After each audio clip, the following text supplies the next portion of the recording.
Yeah, you know what time it is. That's right, it's time for Rivals Assemble, a Marvel Rivals podcast. I am your host, Mark Turcott, and you are tuned in to episode 24. Well, we are 1 week into season 2, and we're going to talk to you about the good, talk to you about the bad, everything happening with season 2 here this week. We also have some recoloring to skins coming to the game. We have some Venom lore coming for you on the show, and of course, we wrap it up with your questions and comments at the end. So to break it all down with me here, first up, Neil, what's up, dude? We are Venom. Wow. Tried to drink a lot of water there to get that gurgly sound, but didn't work.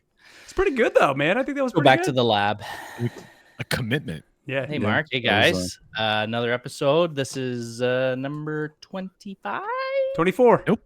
24. Almost. I'm ahead of myself here, but yeah, excited to be here. Let's again, Venom lore. It's great. I was showing off my inner Venom before the show here, and it's my new main. Oh, so no, you're no longer the Black Panther main. You're now the Venom main. The new main this week. Yeah. Main of the week. Main of the week. Your wife must feel so secure, Neil. I mean, No commitment. I have no commitment issues at all. I'm fine. Also joining us here on the show, Ken's. Ken's, what's up, dude? Hey, what's going on? It's been a great week. Lots and lots and lots of time in game. So season 2 is great. Yes, it is. It is. And also, Matt. Matt, what's up, man? what's up, guys? Stoked to be here with you tonight. Did the Captain America challenge, and I did not tilt at all. Captain America challenge. Wait, that doesn't happen. Yeah, that's for next week, Matt.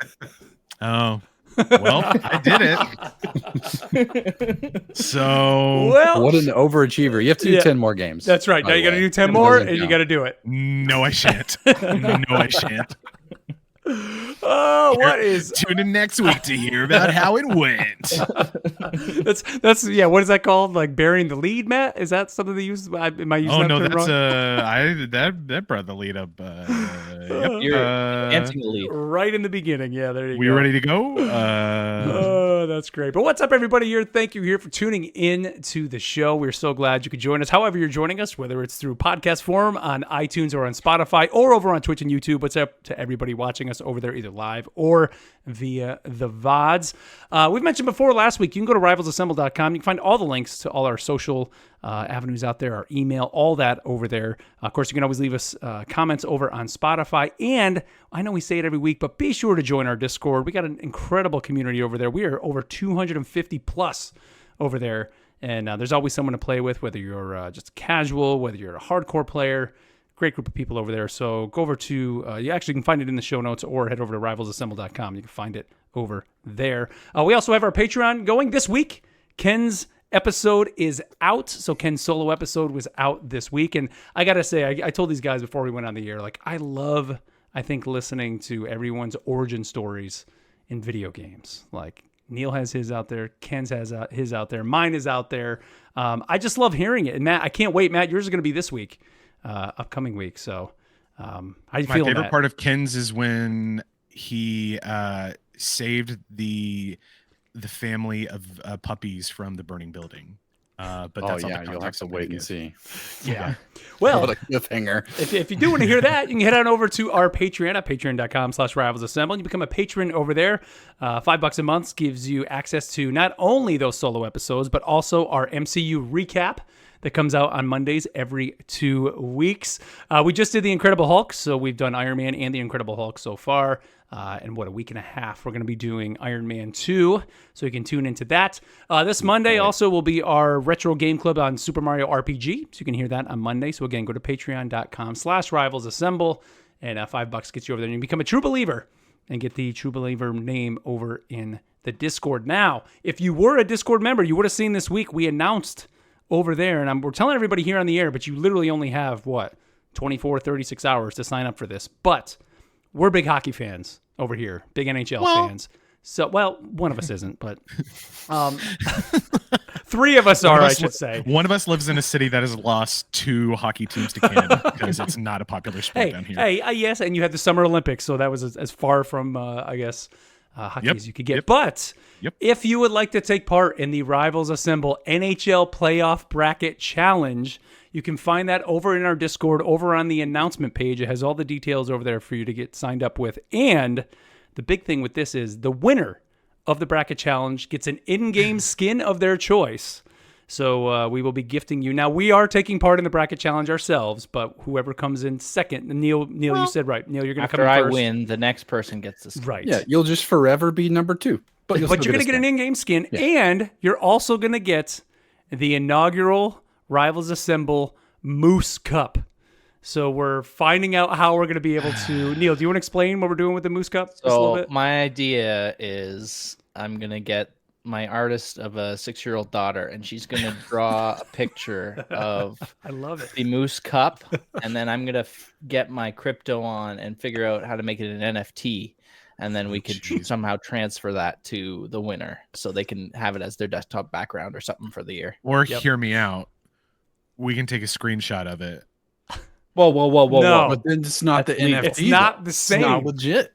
See, the Stanley Cup passes around from team to That's team. a whole different discussion about NFTs being legit that I don't care to get into right now. But it's in the blockchain, man. It's a whole all thing. there. Right, but I think that would be cool. The winner gets this NFT of the Moose Cup and 1 year of bragging rights, of course. And then next year we pass it off to whoever wins then, and it's just kind of we're passing it around. We can add their name to it as well. What if you went out with your daughter and found like the antlers of a moose that do, or is that just deer that like knock them off? Shed, but yeah, they knock them off. Do moose do that? I think so. Yeah, you can take one of those and like bronze it. Well, never mind shipping and tariffs. Tariffs. Yeah. Well, that's why we're doing an NFT, so there's no worries about any of that. We'll save that for our effing tariffs politics podcast. Tariffs assemble. So we kind of mentioned it, but if you want to be a part of this, you really got to do it now because the games start on Saturday. Saturday. Yeah. It's a pressing matter if you want it. And again, if you were a member of the Discord, you would have already seen it because you would have got the announcement over there. So go over to join the Discord, go to the announcement page. You'll see on how you join over there. And again, you get an in-game skin of your choice. Of course, that's really the big deal. Also, the inaugural Moose Cup and a year, and a year of bragging rights. So we had a poll this week, as always, guys, and we asked everyone, which out-of-universe character would you like to see in Rivals? And the options were Superman, Shredder, Luke Skywalker, Goku, Spawn, or Optimus Prime. And I gotta say, this was probably one of the closest, like most spread out voting we've ever had. We had 107 votes. And coming in with the win with 25 votes, 23.4% of the votes, Luke Skywalker coming in. What was some of the other percentages? Because it was so close. So 21 coming in second was Spawn. With 21 at 19.6. Oh, wow. And then we had a tie between Goku and Optimus Prime with 20 votes. Superman with 12 and Shredder coming in last with 9. Oh. So, man, Spawn was up there. Yeah. It's cool. I mean, I would even put like Goku, Spawn, and Optimus. There's only one vote difference there. Yeah. My vote was definitely, even though I'm a hardcore Star Wars fan, was on Goku, just because I was like... I voted Luke Skywalker. I voted Optimus because I wanted to ride him down lane. Would you want to ride him as the truck or on his shoulder? Either. It'd be like a Groot times truck. Yeah, you just plow through a building. What if you were inside Optimus when he transformed? Do you just die? I think so. Yeah, you're crushed. Then you get like knocked out. The Power Rangers get their control room right inside their Megazords. It'd be something like that. Right, Matt, our Power Ranger pro. Power Ranger professor. Yes, explain. It's more complicated than that, Neil. Yeah, one does not simply in a cockpit. They're not a cockpit right in this mid area. It's already a predetermined that. Okay, I can't get into this. We can talk about it after. This is for Matt's solo episode. This is my solo episode. The science behind getting into a Megazord. Real quick, too, wanted to throw out there. We just had our first Clash tournament faction fill up on the Discord for the PlayStation Clash, the first April challenge. The registration ends on the 26th of this month, and we've got an EU faction that's full up and they're competing. If you want to do Nice. that, you can go into our looking for games page and try and hook up with people. No NA faction or other region yet. So yeah, hook up with some people. We got 3 completely full factions formed on the board Nice. right now. See, you just join the Discord. I'm telling you, you can find like-minded people over there. Back to the poll. What do we think with Luke Skywalker? What would you want if he was added to the game? What's his kit? That's what I He'd was be thinking. Invisible Woman. Let's be real. Come on. What? Just because he can push people? And pull people and like Turn invisible. Would he throw? Would he? Cause see, that's the thing. I was trying to think. Like, I'm like, oh, he could like force choke, and I'm like, but that would be Vader. he'd have all Vader, the he'd yeah. have Cal Kestis abilities. He'd have the throw the blade and and catch it. Yeah. Yeah. Well, I was a lot of like magic utility kind of sword play, things Mhm. like that. I was thinking about this, and first thing that came to mind is Battlefront 2, right? You can play Luke Skywalker as a hero. I think he'd play something similar to that. And from what I remember, it's a saber throw, maybe a dash with your saber as you like a magic thing. He must have a Well- force push as well. Isn't it like, all right, Super I'm jump. gonna Force- get destroyed by some Star Wars lore people I'm ready. out there, but a green saber, right? Isn't that more of kind of like a kind of like the Passive. like like a tank stance, right? Like you're Ah. kind of you're not like Tank is yellow yeah. in the Old Republic. I thought green was more like trainee. Qui-Gon? Like, Yoda? Well, send us an Yeah. email Yeah, I was gonna and say, it's prove more us like- wrong. skill issue. Master. Anyway, like, what if he was a peace- Vanguard? That's where I was going with that. There's a reason this isn't Jedi Assemble. Hmm. Oh, he could have reflect, kind of like a cap shield to reflect with his. Yeah, I mean that would lightsaber. definitely be deflect. Yeah, you'd have to be able to like any projectile. I could see him sending back, like to the enemies. You know, I don't know. Well, it would be pretty cool though. I think. And you know what? I saw somebody. I forget where this was. I think it was maybe in the Spotify mention. Somebody said like, "Oh, you know, Luke Skywalker's my vote. I think it would be awesome to have a Star Wars hero shooter." And Yes. we did There have was that. one. And it shut down or is shutting down in the next like month. It was on mobile and it was on Switch, and they were just getting set to put it out on PC. I don't think it ever came out on PC, but Nope. Star Wars That's what you Hunters. got on. That's Yeah. what like to an extent like Battlefront was too. Like kind of, yeah, could Yeah. do. Yeah. yeah, So It was a more larger scale battle. Battlefield. yeah. Hunters was more small scale, quick matches. I mean, it was really built for mobile. Yeah. And so I think that's what kind of hindered its, because I was super excited for that game. Like jumped in right away and was like, "Oh, this is great!" And then like after a couple games, I was like, "Okay, well, I can see the it's a mobile game. Quality wasn't there, Yeah. right? quality just wasn't there." But hey, who knows? Maybe someday we'll get more Star Wars in that. Let's see next week on our poll. And again, if you want to vote on these polls, head over to Spotify. I saw somebody was a little confused as to how they could get in there to vote, and I think they were actually in Spotify. Make sure number one, you update your app. Because for the longest time, I just didn't update my Spotify app. And so the ability to vote wasn't there. So do that and just click on this episode and you can scroll down. And then I think we're going to start putting them in the Discord. Somebody asked us that. Yep. For people Yeah, that we do don't that. Hear use Spotify. So we will start doing that as well. We'll put it over in the Discord. But next week's poll, we're asking you, what is your favorite non-Venom symbiote that you want to see added to the game? So again, which non-Venom symbiote do you want to see added to the game? We have Anti-Venom, Carnage, Anti-Venom. Scream, Agony, Null, or Toxin. So again, which non-Venom symbiote do you want to see added to the game? Anti-Venom, Carnage, Scream, Agony, Null, Toxin. Go over to Spotify, vote over there, or if you're part of the Discord, we'll put it over there as well. So I was looking these up to see what to add to this list here. I didn't realize how many symbiotes there are. There's like 20 or 40 or whatever, and I didn't know most of them. Oh, yeah. But I guess we'll hear that a little bit later in the show when we get to the Venom lore, because Yeah. Some of it. some of it. Now, we usually at this point now we've been doing our weekend game or the challenge. I'm going to say the challenge right now because our weekend game I think is going to go a little bit longer than normal because I think we're going to really just talk about season 2. But next week's challenge, we had a recommendation from Deity 503, who I believe is one of the Dirtbag Caps.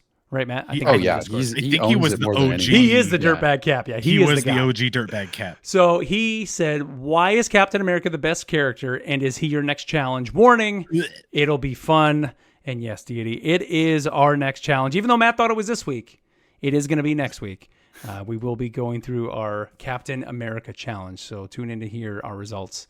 I'm ready. I haven't. I played Cap once when the game launched, like one game. Wow. I said, "No, not for me," and I never went back. So I'm excited.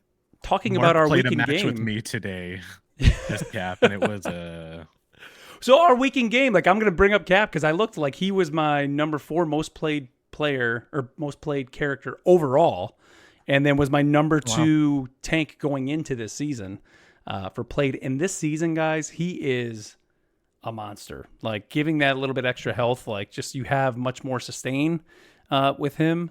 I have been having a blast playing as Cap right now. He's actually, I mean, I've played him in some comp matches, which is great, which I mean, this week I made it, I was so close right here before we went on the air to hit silver 3 because I've like, of course, went all the way back down to bronze 3. And I've been playing a lot of comp matches. I mean, I told Ken's and Neil, like, I'm really starting to find, I think I enjoy comp almost more than quick play. And part of that is just because I've kind of lost the mindset of, oh my God, if I lose, I'm going to go down. And it's just like, you know what? I'm just going to play because I have better matches there. Like people actually are, even though, every once in a while you have a game where you get a little bit stomped or, maybe you get a little bit overrun, especially this early in the season because you have those higher ranked people that are down that need to make their climbs going up.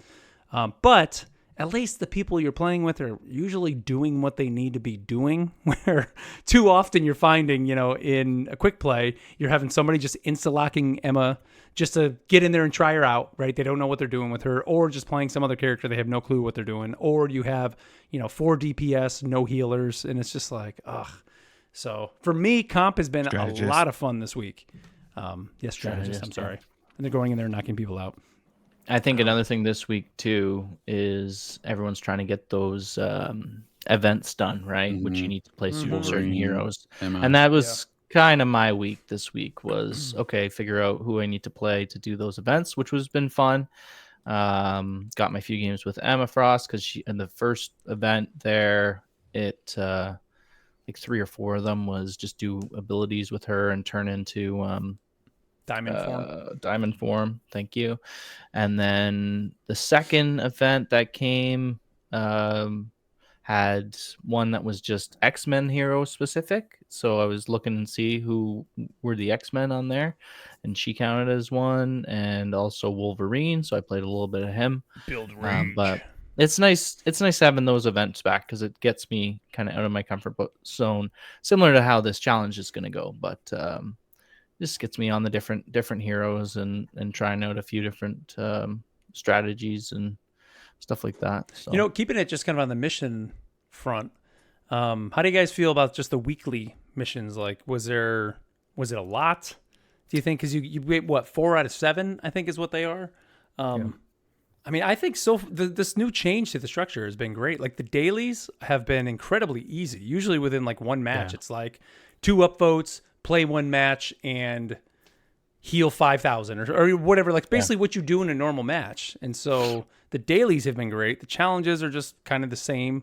I found myself logging in and doing like 1 or 2 matches and kind of just completing all that. Of course, outside of the weeklies because those are a little bit more. But yeah, I like the change, man. I think we'll have to see how it feels towards the end of the season. Right now, I'm playing a lot, and so like, I mean, they're just all completed. So like, I haven't even looked at it like at all. They're just done. And so I think later on in the season when I'm not playing as much and I log in and I think that's kind of more what it's meant for. Yeah. But yeah, for now, I haven't noticed. I think with the change. Oh, go ahead, Matt. You go ahead. Okay. With the changes, it's less hero specific with those challenges. And instead of you're getting 3 of the 2-day challenges or 3-day challenges, you only get 2 of them, I believe. And then you have the weekly ones, and they're all just like deal damage, do stuff. So just basically play the game. As you said, Kenz, you didn't have to worry about what it was. One odd time you will get the one where it's the 4 hero, play one of these 4 heroes and deal damage or do healing. But how I felt last season was that would show up a lot more. So if you weren't playing one of those heroes, they would just stack up, or you would go to refresh them and all that. So I think that's changed a little bit. You don't have to worry about them so much, and that's why it's cool to have those events back, because that has more like the hero specific things that kind of push you to try new things. Yeah. Well, I noticed like this week, like I thought I was going to play Emma more. I know, Ken's, you've just been playing the hell. I've out of only Emma. played Emma. I think I've put I 9 hours into Emma Frost. He's a really, really good Emma. He is, yeah. We had some Very matches good with White Queen. But I think actually in our comp matches, right, Ken? So one night you and I played it, I think we went, 5 for 7. And we even We had lost 1 game and had 1 draw. and had our first ever draw. I had never had a draw in the game. And I still increased rank with the draw. I got like plus 23 like points or something. It was crazy. We had what was it on the Wakanda map, wasn't it? And it was like neither team got the first little bit. You know how the point has 3 ticks? Neither team got the first tick. And it was just a draw. Never had that happen. It's crazy. But yeah, so Emma, like I thought I would be playing her more, but like I said, I've been playing tons of Cap. I've played a lot of Hulk this week, even playing Groot. Groot seems to be fantastic this week. I do like Emma though, how I mentioned I think Sigma last week with the shield, being able to push and block. I had a couple matches where I was blocking Moon Knight, exactly what I thought. And even Johnny Storm was kind of up in a corner. And I'm just like, nah, you can't hit me. Push that shield up there. Dirtbag. Have you noticed when you lose, I know how infrequent that is, but when you lose now and say if you're SVP, do you like, what's the number of points that you're losing? It used to be around 30, right? Before? I don't think it's that much. Because they've changed. I've had a couple matches where it was like of how much you lose. It's supposed to be based on how you do. I've had some matches where I've lost 18. I've had another one where I've lost like 25, 26. I don't know if I've lost 30. I've gone up 30 though. I know I've seen that. Yeah. It's usually a teen number for me, like 13, 12, 14, 18, you know. Which is it hasn't been over 20. Yeah. Less than last season, right? Yeah. Everyone's apt to look when they win and they're like, how much did I get? Yeah. Look when they lose. I'm already out of there. Eyes. Yeah. Escape. Next. Close. You know what? One thing I did this week, which was something I've never done in any video game before, and I know like a lot of consoles always would allow you to do this, and of course playing on PC now it's super easy. I shut all the music off for the game, so all I have is the sound effects, and I'm playing. I have it on Sirius XM, just playing the Turbo, which is like the hard rock station. So it's just like music kind of low, and I'm just listening to this like just rocking music while I'm playing, and it's like totally changed just my mindset. I don't know what it is about that, but it just like locks me in a little bit more, and I can, it's kind of low, but I can still hear the sound effects enough. I can hear footsteps, things like that. I do that all the time. See, I never did that. Like I just would never do that in a game. I always like stuck with the music. So yeah, I haven't done that either. So you do that a lot, Matt? That's your Yeah, on PlayStation. Yeah, that's what I do. I have Spotify on, and I just turn off the music in game, put on a playlist, and wow. Yeah, see, so it's coming through your your PlayStation headphones, like you're playing it through the PlayStation. Yeah. Huh. I mean, I would almost tell people I recommend that. It's almost like even good to just like when you're getting frustrated or tilted, like it just kind of helps. I don't know. It was just helping me out. Yeah. I think I was watching some coaching videos and stuff this week, and one of the things they say, if you're doing that, you're supposed to pick the same songs or like listen to those while you're doing your training, the same playlist or whatever. And then yeah, I mean that's like the thing of like take the test, study for the test where you're going to take it. Kind of same mentality. So then it's just, oh yes, I know how to do this, and let your brain keep your environment the same. Do all the things. Yeah. Go ahead, Matt. I didn't have How are you guys feeling about Krakoa right now? Just in general, like of the maps. I mean, my only criticism, I would say, I think, because I mean, obviously the map's incredible. There's nothing that, still most beautiful map, I think, that they built. My only gripe, I would say, and especially this is more in the comp matches because it becomes an issue there when you have like a team kill or you get killed as a strategist or whatever, is just the walk back. Now, they do have those portals that open 20, 30 seconds in where you can kind of jump ahead a little bit. But right now, 1 week in, I'm still feeling a little bit lost in the maps, and just that the walk back still is just... It's really die. just that one. There's one map that seems super far, and I'd be curious to know like what's the actual distance. Like, does it just seem far, or is it actually going down further? to the control point? Yeah, like so in the it's like cavern? where you're in the cave. Yeah, that one yeah. seems super long. The other ones, the more that I've played them, I don't think that they seem as bad. But something about that one. I think the one that's more like in the open garden is fine, but even the other one where I think what is his name? Who's the little dragon guy? Can't think of his name. Lockheed. Oh yeah. Lockheed is. I think that one, because there's still like some rooms you kind of go in and there's verticality to it. I do get lost a little bit. Yeah, it just doesn't feel right. But again, that's just, we're only 1 week into this, learning those maps. So I don't think the Krakoa maps are meant to be sit on point maps. I think they are capture point and then push. Especially with the map in the cavern, because then like it just doesn't make sense for a team to sit on point, because if the other team all comes back together, comes and wipes you, they get control, then you're all coming back together, and it's just kind of that give and take. Whereas I think the best rounds that I've been in is where once we captured the point, we started pushing towards their spawn. Not spawn camping, because you're a dirtbag if you do that. Unless if you're in comp, whatever, who cares? Man, quick play, go touch grass. But I feel like that's where the strength of it is, because it's really that domination of the entire map, not just the control point. And I think with the maps being that long, I don't know if that's the best word to choose, with the that most distance, it just makes the most sense strategically in my mind. Some of the tips I was watching, that's exactly what they say. Don't just sit on the point, push them there, because if they do team wipe you, they still have to walk to the rest of the way to the point to capture some of the point, and then by that time you can be a lot closer back. Okay, that's a good point. Especially the map in the garden there, where like if you're coming from the one side, there's the wall that you have to go around into the one door. That's funnel that into point the middle. It's a great choke point, which if you can, get through it, and then it's just like up the hill and around the curve to their spawn. And if you can hold that hill, round's over, guys. Like, come on. That's a good point. Yeah, so I don't know. Again, I just feel like maybe I just need to learn the maps a little bit more. They don't. It's interesting having it come up in comp more often. Yeah, you see that map a lot actually in there. Well, yeah, because they took 2 maps out, and Shin Shibuya they took out. Yep. I've been thinking, Mark, about your idea last week or whenever we were first starting to talking about the map and the beautiful art, and now I want an X-Men MMO where Krakoa is like your main hub city. Oh, dude, that'd be so good.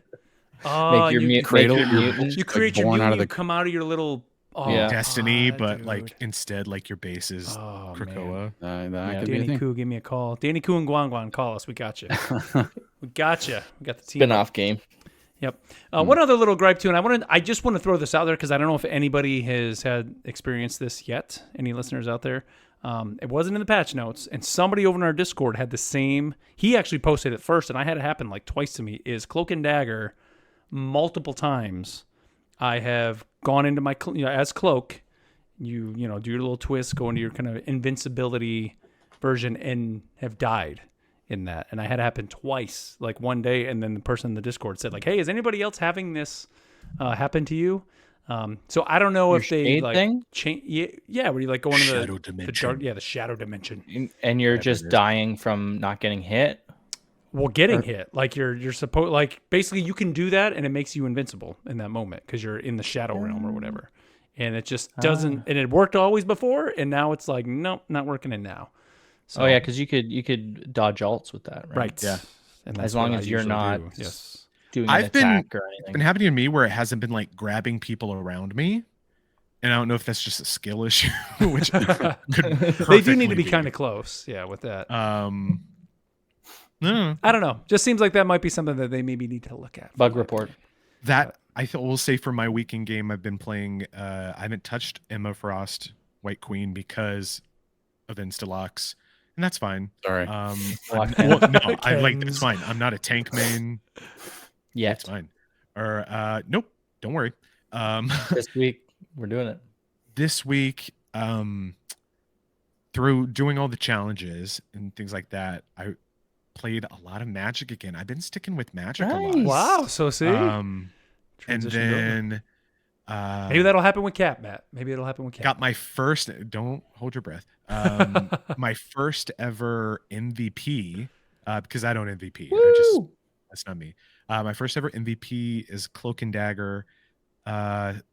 39. Oh, I saw that. That was KOs. Nuts. Whoa! Wow. Like, I want to think like 17k heals.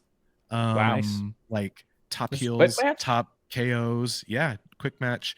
I felt like I was bobbing and I don't know. The match felt so good. Flow state. I knew that I was doing something right because at one point, like the entire team was targeting me and ignoring the rest of my team. And I was just like, I know that I'm usually targeted because I'm a strategist, but like it was 6v1. And I was just like, I'm just a little girl, dagger running away from you. And then, cloak teleporting away, whatever. But I think that was like my highlight of the week. That's awesome. Yeah. Good job, dude. Good job. I thought, what was it Overwatch we were playing when you got MVP the one time? And I was like, oh, great, Matt. And you were just like, what? I've done it a few times. I've gotten to play the game in Overwatch much more. Yeah. Well, good job, man. That's great. That's good to hear. That's cool. All right. Anybody else? Anything else you want to mention here? 1 week into season 2?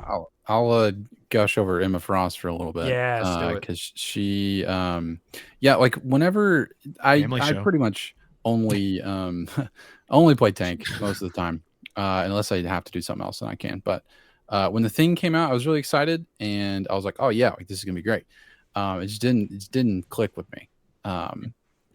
Even though their thighs are probably around the same size. But it's like she what I like about her is that she's good at holding space and just kind of like just being a nuisance and unkillable. And she's great. And the biggest thing with her is her E ability, or the totem, the crystal, whatever you want to call it.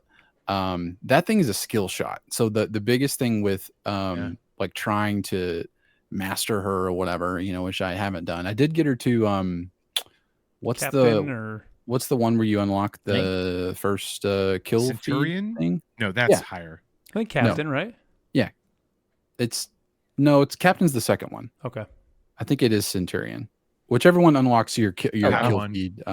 That one. Yeah. I got her to that one. Yeah. And you weren't standing in like a Conquest or Doom match. No. Like taking turns shooting each other, which it seems like people have been doing. Only played competitive unless I was playing with just making sure, because everybody's been doing that this week. Our console friends here.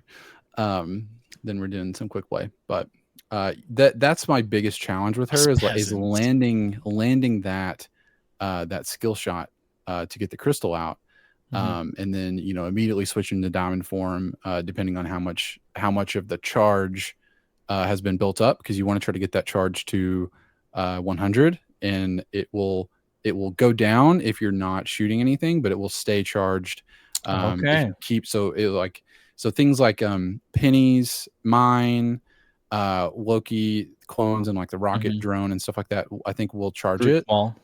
Groot's Wall does not charge it. Some of those things I mentioned also might not charge it. There's some that do and some that don't. I know that Groot's Wall doesn't charge it, but when you are shooting Groot's Wall, the thing about it is that it doesn't decrease. So if you're at 98, and you're shooting Groot's Wall, you're not going to go up to 100, but you're also not going to go down. And it goes down pretty quickly when you're not shooting. Also, whenever you switch into diamond form, she doesn't lose any charge that way either. So you want to try to keep the charge. You want to try to keep the charge up. If you've got a full charge, I'll try to go for the crystal with the charge. Otherwise, I'll switch into diamond form and knock the crystal out quickly, and then dive in I got a double kill with a kick the other day. It was Nice. one kick and 2 Wow. kills. It felt so good. That's sweet. Was it off the ledge or it was into a wall. Nice. It was on one of the spider maps. So kind of coming up the hill there. The other one. Emma Frost is great. I've had a great time. Nice. That's awesome. So when you're in diamond form, you can melee the totem. Yes, and you do. It's like 2 hits, and it's done. Oh, really? In diamond form. Okay. Yeah. When I was playing Emma, one thing I just forgot to do the it's totem. like the most important part of her kit is like, and it lands. It's got on like a 5 or 6 second cooldown, so you want to constantly be all the time. I actually, when I'm playing her, I'm counting in my head of like, ooh, all right, I used it, level. 5, 4, 3, 2, 1, use it again. Like I'm not even I'm just like scanning the area and like counting down so I know when I can use it again. Because that's how you do the most damage with her. Dude, I love that when you get so comfortable with a character, you just know the cooldowns. Like that's me with like Cloak and Dagger. Like I just know when, quickly to switch over to Cloak, shoot the wall, switch right back, and then I just know when it's like back up. Like in your head, you just start to get that feel for it. That's awesome. One thing with Emma, when you mentioned like her holding space, as somebody going up against her, that's I think where she's really changed the game right now, because like I've actually played a decent amount of Magneto this week too, and with him, before I would just kind of be really pushing up close, but when there's an Emma on the field, like you got to be careful because you never know when she's going to pop it in that diamond and quickly grab you and throw you down. So it's biggest complaint as a tank has been Wolverine. Wolverine does nothing to Emma Frost. Like when she's in diamond form, his like big thing that his leap doesn't do anything to her. And she just choke slams him and punts him into a wall, and he's done. That's every ult as Captain America today. I was choke slammed out of it. I kid you not. It's very satisfying to choke slam a Jeff, and Spider-Man, and just. I mean, I wasn't mad as the Captain America either. Also in diamond form with Jeff, when Jeff does his ultimate, if you go into diamond form, you don't get sucked up. Oh, and you can basically like stand right in the center where Jeff is going to be and just start hammering away on him. Choke slam him. And you can't grab him because he's like under, but you can still do damage to him by punching. He also him. has a thick neck, so I think it'd be hard to grab. You grab him by like the collar, slippery his tail. Right? Yeah. Mm-hmm. Wow, yeah, I guess the collar. Yeah, grab him. Yeah, that's a hazard. It's got that safety release thing. Yeah. Right? It's funny. All right. Well, guys, that's our week in game. Let's know your thoughts. Head over to the Discord or, of course, send us a message over on Spotify. Leave us a comment over there. Let us know what you're thinking of Season 2. So, guys, let's move on here to the news in our news segment that we call the Not So Daily Bugle News. J. Jonah Jameson here. All right, guys. Well, we have a new patch that came to the game. So if you turn the game on here today on Thursday, you would have seen this new patch that was coming to the game. And there's a couple things coming with it, but I think the big thing that's had kind of the community going abuzz is this new color customization coming to the game. So they're releasing the ability now for players to go in and on certain skins, you will be able to kind of put these custom color combinations on there. So they said, unleash your style. Costume customization is here. You can change your favorite costumes color combos directly in the costumes tab starting April 17th. So by the time you're listening to this, it should pretty much, or it is available now, right? Actually, I think today. There's 4 of them in the game. 4 of them in the game right now. Choose from fresh palettes like Plasma Pulse, Phantom Purple, and more. And what we actually learned through this is that the customized color costumes are going to cost 600 unstable molecules that you have to exchange. New currency. So Liberty Glorbs. Flim Flams. The Flim Flams. This new currency is available. You can exchange it 1-for-1 for Lattice. So basically 600 of the premium points will net you. The gold points. You must first obtain the costumes before you can customize them. That white stuff the ivy grows on. And initially, only a select few costumes will have this feature, and they're going to expand over time. And then when you do customize it, and this I think is the part why they're slowly rolling it out, and it's not coming out to everyone initially or right away, is because it affects the intro animation, the MVP, and of course even emotes. Now, beginning in Season 3, They're going to provide more options to obtain unstable molecules, so you'll probably be earning them in the battle pass or maybe events, things like that. But they said, please let us know which costumes you want to see with customized colors. So right now, who do we got? We have Magic, Psylocke, Luna, and it's Winter Soldier, right? I think is the... Yep. I was going to ask, who is this? Yeah. What costume is that? Another white man. So what do you guys think? What do you guys think overall of this? I'd like to see the side by side of the original colors and these colors. The Magic one. This is her punk rock skin, right? Yeah. Mm-hmm. You gonna get it, Matt? The other one's purple? No, I don't need the recolor. I'm good with the OG. Yeah. As a Magic main, I'm good with it. I'm not a Boy. Magic. I mean, that's kind of where I am. Like, if this is now, if I'm Psylocke earning one this, looks cool, if I but- earn these, so in season 3, when I'm able to earn this, let's say through the battle pass or through the event, maybe I'll do that. But right now, if I bought one of these skins, they're brand new skins practically, especially like the Winter Soldier and that. Why would I go out and immediately want to customize that? I don't really get it, I guess. And 600 lattice, aren't there Just some because skins you that are don't straight like up it doesn't mean 600, someone right? else- Oh, I know. Yeah. I know. I don't know. To me personally, this is not. It's like, I guess it's cool they're doing it, but I have no incentive to buy this. Yeah. How much lattice for a battle pass? Is it 1,000? Yes. Yep. Now, if there were color options like how Magic's new retro skin is like the All Might colors, Oh yeah. and you could let me make any other character All Might, sure. All Might shader. Yeah, give me the All Might. Give me the number 1 hero shader. Yeah. And then you can apply it to different costumes. Yeah, I think that would be cooler. And then everybody could use the same shader and you're all kind of matching team. Yeah. That's I probably. Or hear me out. Use your Galacta's. Oh, yeah. Will of Galacta. Use your Twitch drop skins. Yeah. I mean, really, yeah. You could end up just doing that. This works kind of like for people, and we've mentioned Destiny here on the show before, but it works like shaders in Destiny. So you're not really picking the colors piecemeal that you want. It's like, hey, here's this color palette essentially that you're getting, and this is what the skin is going to end up being. Yeah. Maybe they drop it that way, and you would earn like how in Destiny you earn colorways. Shader. Yeah, shaders. Like maybe that's something they do instead. I think that'd be sick. I mean, that would be cool if they drop like in like post match every once in a while. You just get a little drop of some sort of cosmetic or something at the end of the match. That'd be cool. I don't know. So I get that you have to pay for them. You know, I as much as I would have loved for this to be free, there was no way it was going to be.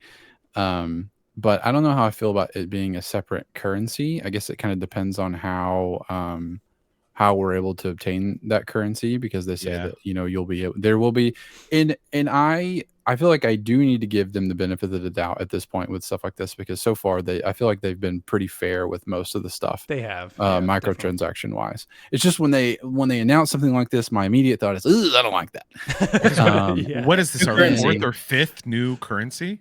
Yeah, and so it's like, I'm Fourth, glad that you right? can do it, but do we really It's need too many another slices. one?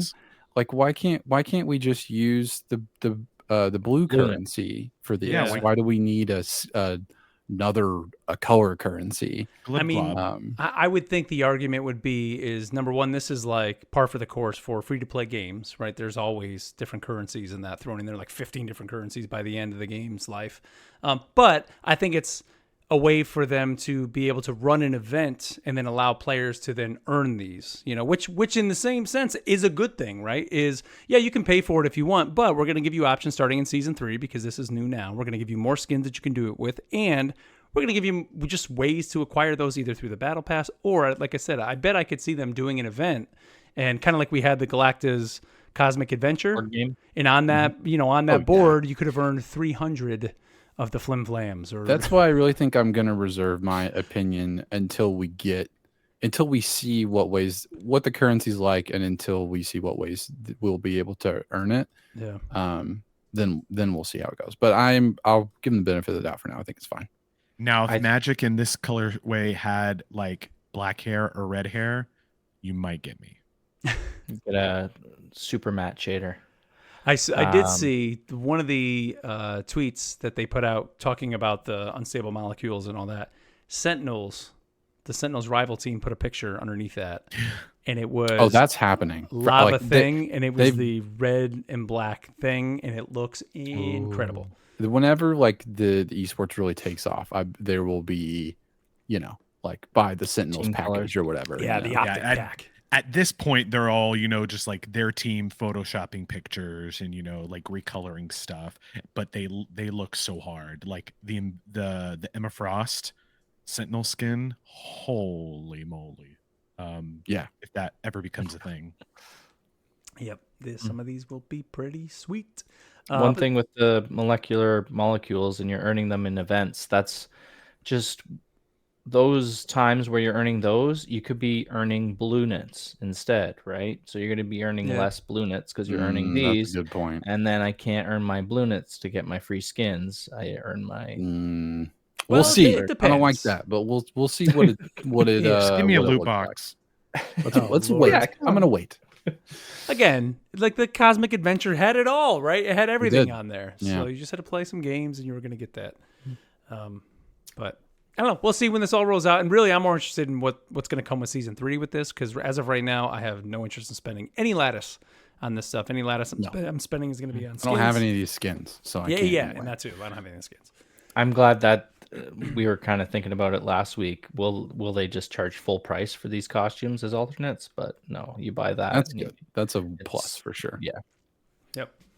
Let's see. Speaking of skins, of course, we had, or actually, here, hold on. We did actually get a question I pulled in here. This is from Devilry over in the Discord. She said, question for the pod. What do all you think of the recolored skins? Is there anything you can think of being improved, or do you wish they waited longer to be released when they had at least one per character like she does?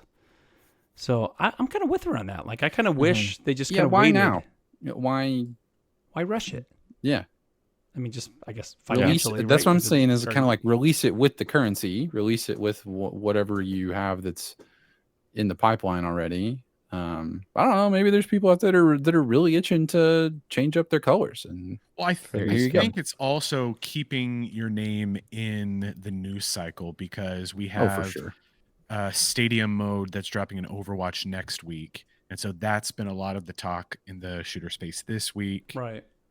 With creators getting their hands on the preview mode and that being a big thing. And so, but also this is kind of like a gimme. If they need to, skip a week in announcing a new skin, they can just be like, hey, we've got a recolor coming this week, instead of a whole brand new skin, buying themselves some time to space out those drops if they need to. Well, you know what, Matt? This week is not one of those weeks to they hold did off on both. skins, because we got new skins coming to the game yet again. We have a Penny skin and a Doctor Strange skin coming this week, and they said 2 worlds collide in a clash of myth and madness, harness chaos, with Doctor Strange in the multiverse of madness enjoying the Sujugumo? How do you say that?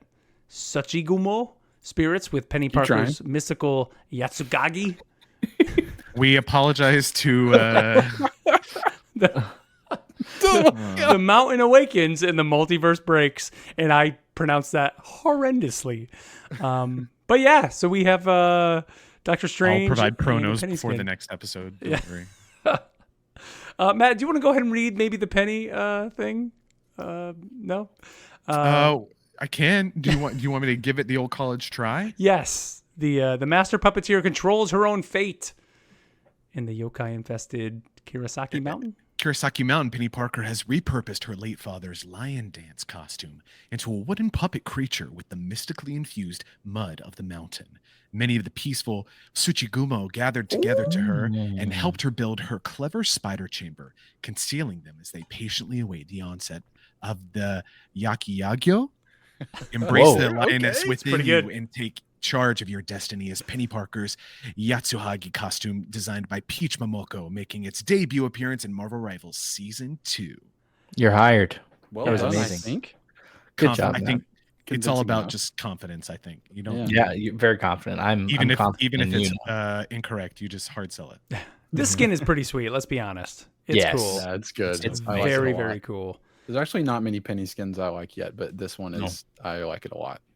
I love This that is it's wooden. Yeah. Oh, Does it yeah. make? Have we noticed or learned? Like, does it make like wood sounds, like when it steps, or like when it? That'd be interesting. Clinks? Oh, that'd be sick. Final Hex Girl in the Discord says she just bought it, so I'm interested to see Nice. if there are any custom sound effects. Yeah. Yeah. But it looks awesome. Even Penny herself looks great. Like her costume, I'm just on top of just the spider's costume. Yeah, they again nailed it. Nailed it with this There's one. also a bundle deal that they announced of the Doctor Strange, Zombie, and Scarlet Witch costume from Multiverse of Madness. They're a deal bundle right now, I think. Yep. I would like. We're going to talk about the Doctor Strange one soon, but for Penny, like she's my fallback. This is the. She's not your main this week. She's my fallback main. She's your sneaky I link. rebound. 2 weeks from now. And this is the most interested I've been in actually, putting forward the money that I don't have in blue knits. So I might be getting that. And something that also I really like too is if you actually look at the video of what it looks like while you play her, she's got like just the mop of hair on the head of the robot. Just awesome. It's kind of like Thor. He had that big fur coat kind of thing too. You see the physics of the hair moving around. I think that's really It's cool. like they're gonna show up in Demon Slayer Infinity Castle. Tanjiro's gonna be on his last leg, and then all of a sudden you hear something heavy land, and you look up and you see this Penny skin standing above you. Yeah. So cool. Let's see. The Doctor Strange, they said, embrace the madness. This time it's going to take more than killing me to kill me. Inspired by Marvel Studios' Doctor Strange of the Multiverse of Madness, 2022. The Sorcerer Supreme returns with a vengeance and a look twisted by shattered realities. Channel the unstable power of the multiverse in Doctor Strange's Multiverse of Madness costume. Chaos, ambition, and shadow woven into one unrelenting force. This skin's pretty sweet, guys, and I am It's like so good. right on the fence of buying this one. Like it looks so good. The emote is sick. All the different hands and all that. Like that's the part that I love the most about it. Is just all the hands and they're When moving he the fingers. does his when he does his ultimate, he does like the big sweeping like things with both of his arms. Like it's just arms going everywhere whenever he does that. Cape looks great. This would be a perfect like Halloween thing. I don't know, maybe it wasn't ready in time. Well, I guess the game wasn't out in Halloween, so Nope. I just watched it. Like I started watching The Last of Us that's coming out now, and all the creepy zombies and clickers and that. This gives me those kind of vibes. This is super like dark and gruesome. Yep. And that MVP screen just looks awesome. Just sick. But yeah, both those are available in game now. Are they? Or actually now? Or they're out now, right? I think they probably just came April out. 18th. Okay. 2 a.m. 2 o'clock UTC. Yep. So that should be now. Now, usually before we go on air, these are 7 out. p.m. 79, 10. Yeah, 10 p.m. And like Matt said, there is going to be a bundle with Scarlet Witch, so you can get both those from the film, which is pretty cool. His cape's got like a galaxy thing too. Oh It's yeah, got, like, but it's almost like, what do you want to say, hell or like a demon world, like, kind of in the background there. It's crazy.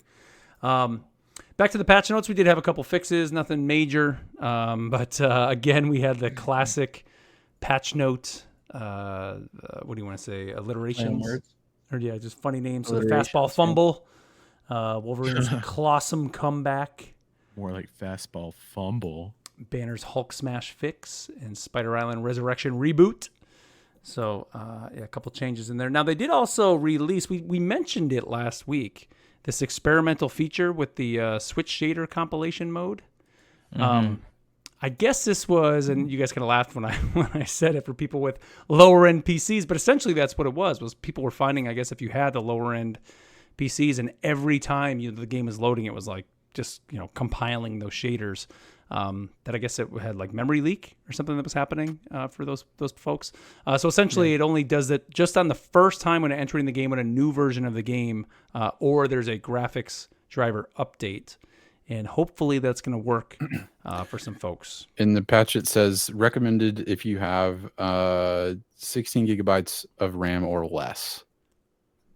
Yep. Yeah, that's probably me. I should try it. I will report back next week to see if this lets my game run properly. Have you had like FPS drops or frozen screens? That's what it says. If you've had FPS drops, frozen screens, frequent crashes, consider activating this experimental feature. So have you had any I think of the that? biggest thing is loading into the map. Like I'm still loading and the game has started and I can hear the sounds of like ready, fight or whatever. And Okay. I'm just like still in my percentage loading bar. So Oh yeah. That happens to me too when I play on PC. yeah. So I will see if I can get this going and report back next week. Yeah, let us know because they did say Guan Guan's on it, and the team is continually striving to tackle He's technical on issues it. with the precision of Stark's tech and the resolve of Captain America. So Wow. they're Wow. they're serious Put about it to the this. test. That's America's Ignite the hero right battle. there. Yep. Let's see. Also, right now, actually, if you're listening live, might be over by the time you're going to be tuning into this, but there is a Emma Frost Discord quest that is happening right now. It actually ends at 10 a.m. Pacific on April 18th. So it'll be, 1 o'clock Eastern. All you have to do is play Rivals for 15 minutes with Discord open. So this also goes on console as well. I think you actually pick in Discord whether you're going to be playing on console or on PC. And you get this little Emma Frost avatar decoration. You don't even have to have Discord open. You can go in there. Well, you have to have it linked to. It says play 15 minutes with Discord open to earn the limited time Emma Frost avatar decoration. If you're a console player, you can play and then just go in and refresh the quest, and it will really fetch data from your connected console. Oh, and nice. If you've done it, it'll give it to you. Nice. So yeah, I'm sporting mine. Yeah, you are over in Discord. Cool. Emma Frost And if just you have hanging out by Discord your knee pad. Nitro, you can keep it because it is a temporary ornament. Oh, so it goes away if you don't have Nitro? Yeah, eventually. I think it's after a month or so. I didn't know they That's did super that. lame. That's to try and get you to buy Nitro, I guess. Is that how you got your fancy Oni thing? And Oh your yeah. intro Oh music? no, I just bought that from the Discord shop. Oh, okay. Let's see. Also, we mentioned last week, but the Twitch drops are still going. So if you want your Namor Will of Galacta spray, the Namor Will of Galacta nameplate, the Namor Galacta Gleam emote, or the Will of Galacta costume, it is running now all the way until April 30th. Get over there. I think 30 minutes gets you the spray, 1 hour gets you the nameplate, 2 hours gets you the emote, and 4 hours, as usual, gets you the skin. So be sure to get over there to get access. This skin looks good. The costume looks good in game. Yep. I think a lot better than a lot of the other ones. Yep. And don't be like Ken's and remember to claim it so you don't lose Yeah, I it. forgot to claim the last one, so it's gone you lose forever. it? Yeah, it's gone. Oh man, that Because they sucks. send you a little in-game message. Is that what you didn't claim? Yep, The I didn't click. in-game I didn't click claim. now. Gotta Now claim it's that gone. costume. I did not. Yeah. She's very upset with me now. So learn from his mistakes. You'll get him next time. Get them next time. Let's see. We also have coming. We had announced this week some new Peach Momoko covers exclusive to some Marvel comics. So Matt, you want to take this over? I know you were stoked about this. They're coming in June. Yeah, so there's the new Marvel Rivals comic that's it's another one shot coming out in June. And just like how they did with how Marvel Comics did with the physical release of the Infinity comic, all 5 of those issues in one physical release this last month. They did a couple variants for that, but then the month before they did about 6 or 7 variants of different characters, kind of like concept art on different Marvel comic books. So the Incredible Hulk had Marvel Rivals Hulk variant cover. The Magic comic had, Magic Rivals art. And so it's a new wave of art because Peach Momoko is writing this book, but it's also all the costumes that are going to be released later this year that are getting their own variants. We don't have final cover art yet, but the costumes that we're going to see are Punisher, Loki, Luna Snow, Penny, Hela, and I believe Spider-Man. That's Spider-Man. Yeah, that's the Battle Pass, the first skin you get. Yeah. So you said Peach Momoko's writing the comic. Which comic? She's writing the Marvel Rivals specific issue that's coming out in June. That these skins these costumes are featured in. And you said that's separate from the Infinity comic. Correct. Yeah. Sweet. Yeah, it looks like these are going to be on Amazing Spider-Man number 5, Amazing Spider-Man number 6, Bring on the Bad Guys, Doom number 1. That sounds sweet. Daredevil, Cold Day in Hell number 3, Immortal Thor 24, and Spider-Girl number 1. Yeah, so these look sick, dude. They look pretty good. Coming in June, right? They said these are going to be variants coming So the same time that other books. Yeah. So out? these I expect these to drop, June, probably July as well. Cool. Let's see. We also had this week, guys, new issues of Rivals, the Marvel Rivals Infinity comic. Did we talk about issue 7 last week? I was trying to think. I don't remember. I think we had it in the rundown, but I kind of skipped over it. That's why I had a 7 and 8 in here.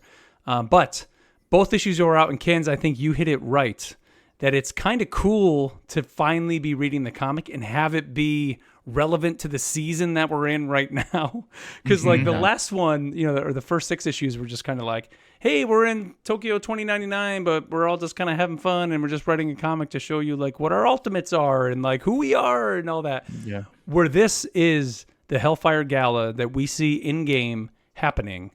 And it's incredibly cool. Like this is kind of what I wanted, I think. Yeah, out of it's this like you're comic getting so far. more context of the lore through the comic than is in the. It's like because there's a lore page now about Wolverine and Magic and Psylocke and Namor. Like that was this week, I think, when you finished the event, and then like that's in this comic. It kind of ends. The issue 7 ends with that. And you see all of them in like the new costumes and stuff.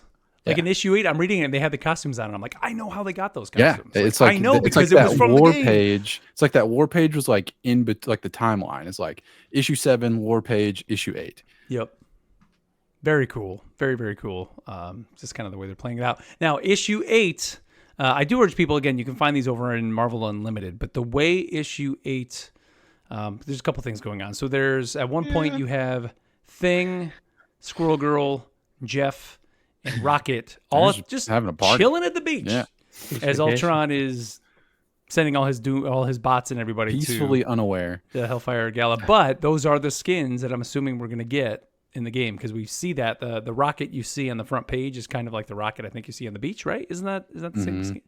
Yeah, skin? I bet that'll be part of the swimsuit issue drop that Danny Koo teased. Yeah.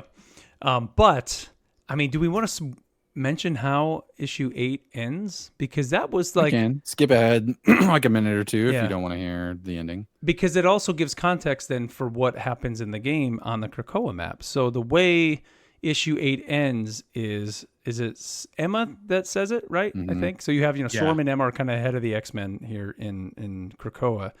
And Emma basically realizes that Ultron is headed to the garden to what's called? Oh, The cradle. that's not the cradle, right? Yeah. To get the Cerebro helmet that's there. Of course, that's on the control point that we see in the game. And to stop him from doing that, she basically says, like, we need to go there, destroy Cerebro, but in doing so, we can no longer be resurrected because that's the whole point of Krakoa and kind of this era of X-Men is that they could die and be resurrected because all their consciousness and everything about them is stored in that Cerebro. And Ultron is trying to get that essentially, in that if they destroy it, they're essentially killing themselves as well, Emma says. And maybe not right now, she says, but she's like, when we die, then we officially die. They're going to give up the right for them to be able to be resurrected. And that's how the comic ends. And I don't know what it was about that. That kind of hit me hard. Good. I was like, wow. Like, so that's what we're fighting for on that map is to save that Cerebro and stop Ultron from getting it. And depending on how you do in that match, you see Ultron does get the helmet. Yeah. Mm-hmm. So And where is this going with the story is my question, I guess. Mm-hmm. I'm glad you explained that, Mark, because what I knew about Cerebro was just from the movies, right? Professor X uses it to find the mutants. I didn't realize that now it's being used as like it's a database, lifeline. essentially. Right. Yeah, Because it connects because all the mutants, just the mutant gene, and you can find them. But can non-mutants use it? Like, can Ultron put it on and like find the mutants? I mean, the way that map ends, he does. So Yeah. It seems like Ultron wants to not necessarily find them, but like take control, almost like mind control. That's all the what way. I'm thinking. Yeah, because let's look at some of the skins that we have coming up. There's the Hulk skin, right, where he has all the mechanical. We're just calling them like cyberpunk banner. Yeah. Maybe that's it. So Ultron takes over Cerebro, and then in doing so, then is able to take over Hulk, even though Hulk, I guess, isn't a mutant, but is somehow Or maybe that version that'd of Hulk could be like immune to Ultron's stuff, because he's already like part robot or something. But I don't know. I was like, wow, this is kind of a crazy ending to this what I thought was just like a throwaway series up to this point. It's good now. Like, I these like books are good. I don't know how I feel about the art style though. It's a little off for me. I'm not feeling the character design. Simple? Is it too like simple maybe? Yeah, I don't. It's like almost too cartoony. Like it's like I don't know. I agree. Not feeling it. What were you gonna say, Matt? About it? It's inconsistent as well. I feel Mhm. with because Emma Frost will look completely different on one page versus another page. Like clearly, it's her because of the costume and everything, but the face is different or the proportions are different, and it's there's just like a lack of consistency, which I can see why you wouldn't mainline publish this, because I personally don't feel that it's at print book quality, but and like I don't want to seem like a downer. I feel like it's a super generous read of the end of issue 8. I felt like it was and maybe that's just me not being in the right headspace reading it, but I was just like, oh, this seems like a little bit of a cop out. I was more impressed by the fact that Storm kind of mentions the island's been evacuated, so we're the only ones here on the island. Kind of, but that's not even true, because on the battle map, you can look off in the distance and you see people still partying down, fireworks or whatever. But I thought that was more impressive than like the end of the comic, because I was like, but what would he want with it? So I guess we'll just have to keep reading to find out. And see. Yeah, I think I was just more surprised at how it was like pulling in. Like once I realized, like, oh, that's the end of that map, that domination map. It just was like, okay, we're finally now telling a story that's happening in the season that we're in. Like we mentioned, the lore page literally happened like in between these two issues coming out, and timeline wise fits right into it. Makes me wonder the next gala event, which I think actually is either unlocking tomorrow, right? Yeah. What is that going to be? Like, is that going to be mentioning this magic? I don't know. We just got to wait and see. But I think they're doing a pretty good job so far, at least this go around. Pretty cool With the comic. So, all right, guys. Well, that's going to do it, I think, for us for the news. You know what time it is then? That means it is time for our lore segment that we call the Cerebro Files.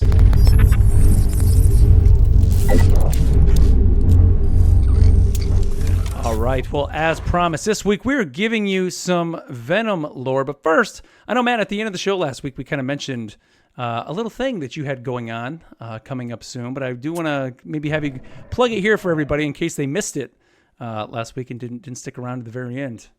Yeah, definitely. So the second to last week in May, May 23rd through 25th, I'm going to be at MomoCon in Atlanta. It's one of the largest anime and gaming conventions in the South, running some sessions of the Marvel Multiverse RPG, specifically a brand new adventure that I wrote called Infection Point Wakanda, a Rivals Assemble adventure. So it is based in the world of Marvel Rivals, has to do with some corruption and an infection that's spreading throughout the intergalactic empire of Wakanda. And you are part of a team assembled by Princess Shuri to help her put a stop to what is going on. But it could have some long-lasting repercussions for Wakanda. And before coming and playing, you got to ask yourself, are you ready to take out the Black Panther? And if you want to, can you? So, yeah, there are going to be 3 chances to play. You can hit up the MomoCon website or message me for more details. Awesome. Are you doing original characters for that? Or is it going to be like pre-made? These are pre-made because The sessions will involve teaching the system and then all playing together. So about 3 to 4 hours. Gotcha. Are they original characters or could it be other Marvel characters? So it's a specific set of characters. It is Iron Man, Spider-Man, Magic, Luna, Rocket, and Hulk from the RPG, specifically kitted out to mimic the loadouts they have in Marvel Rivals. Oh, okay. Oh, nice. Sweet. Yeah. So nice.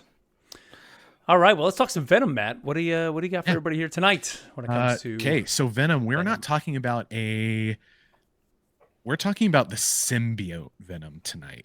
We're not specifically going into the history of Eddie or Flash Thompson or anybody like that, because more important than any of them is Venom, I feel. So Venom is a symbiote that was hatched. And when, we are not really sure.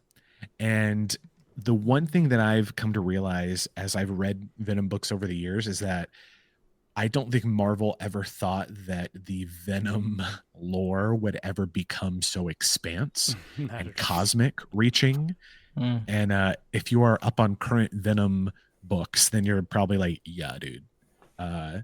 So my first interaction with Venom was in the 1993 or might have been 95 Spider-Man animated series. Same. Awesome. Seeing Spider-Man go compete on Battle World, defeat the Beyonder, bring home the black suit, and then the classic clock tower scene where it drips down and envelops Eddie Brock and turns him into the villain Venom. But the actual symbiote, over time, however old it is, it's had its memories erased, modified, altered numerous times. So I personally love an unreliable narrator, and that's exactly what the Venom symbiote is. So not being able to know who you are or exactly what has happened to you, just kind of playing it by ear as we go along. There are a few sparse memories that the symbiote has hatching on Clintar, but also because it's part of this hive mind of symbiotes, it has memories of Gore the God Butcher, famously played by Christian Bale in Marvel Studios' Thor: Love and Thunder, starring Natalie Portman, being born or being on that homeworld where it is said the first symbiote was born. But basically, living amongst the other symbiotes, it refused to, I guess, follow the will of Null, their leader / god / it's complicated. And so eventually, over time, split apart from them, was captured by some Kree scientists who took it and bonded it to one of their soldiers as kind of like a stealth agent, which, and that was kind of like their ace in the bag for their unit. Later bonded to another unnamed alien who used it to carry out some atrocities, including genocide against its own species. Oh boy. And so we see these different facets of it being used as a tool for destruction, and the effect that it's having on the psyche of this very sentient being whose entire purpose has been raised to dominate, basically. You think about the nature of the symbiote, how it's portrayed in the early days of comics and even in a lot of media, is that if I don't get rid of this, it's going to take me over and I'm going to lose who I am and I will become this. Well, that's Right. that's what the symbiote is supposed to do. But Venom actually kind of fought against that the entire time as much as it could. It always expressed this desire to protect its hosts, which made it different from the rest of the symbiotes, to the point where the Venom symbiote was imprisoned. We don't we don't know the real name of symbiotes of any of them, other than like the name they're given, like their code name. So Venom, I'll just call him that. Who gave him that? I guess. Like that's what when the symbiote joined with Eddie Brock, that was we are Venom. That was like, it's kind of like a thing they pick out, I guess. Cool. But like whether or not these symbiotes actually have a name, that could be a whole conversation as well. But they're a sentient entity, so it would stand to reason that they should be afforded an identifying name. Sure. But because of its difference from the rest of its kind, it was put in their form of prison, which ended up on Battleworld, used by the Beyonder in Secret Wars. That's where Spider-Man, Peter Parker, famously found his black suit that gave him a little bit more edge in battle. But what was happening was the symbiote's power was assimilating into Peter Parker's very genes, to the point where he threw it away, learning that it was alive and sentient. These classic fears: it's going to take me over, it's going to permanently bond to me. That enter Eddie Brock. Symbiote sensed his anger and bonded to him because it was this strength that he felt. And over time, with Eddie Brock, Venom's bloodlust and hunger grew even worse, till it grew too much for even Eddie Brock, to the point where he separated from it. And over the years, there have been a bunch of different hosts for Venom, which I'll detail in a moment. It was after that the symbiote found Matt Gargan, famously known as Scorpion. Yeah, I almost that was super surprising to me when I read about that. I didn't hear anything. That's the first time I'm hearing about that. And that was more recent during the Siege arc with the Dark Avengers, and with Gargan being, I think it's fair to say that struggled with mental stability. Okay. Some real opportunities for some self-care there. Basically the more enraged and the more violent the host is, the more it kind of intensified these feelings within Venom. Did he keep the scorpion tail with the Venom suit?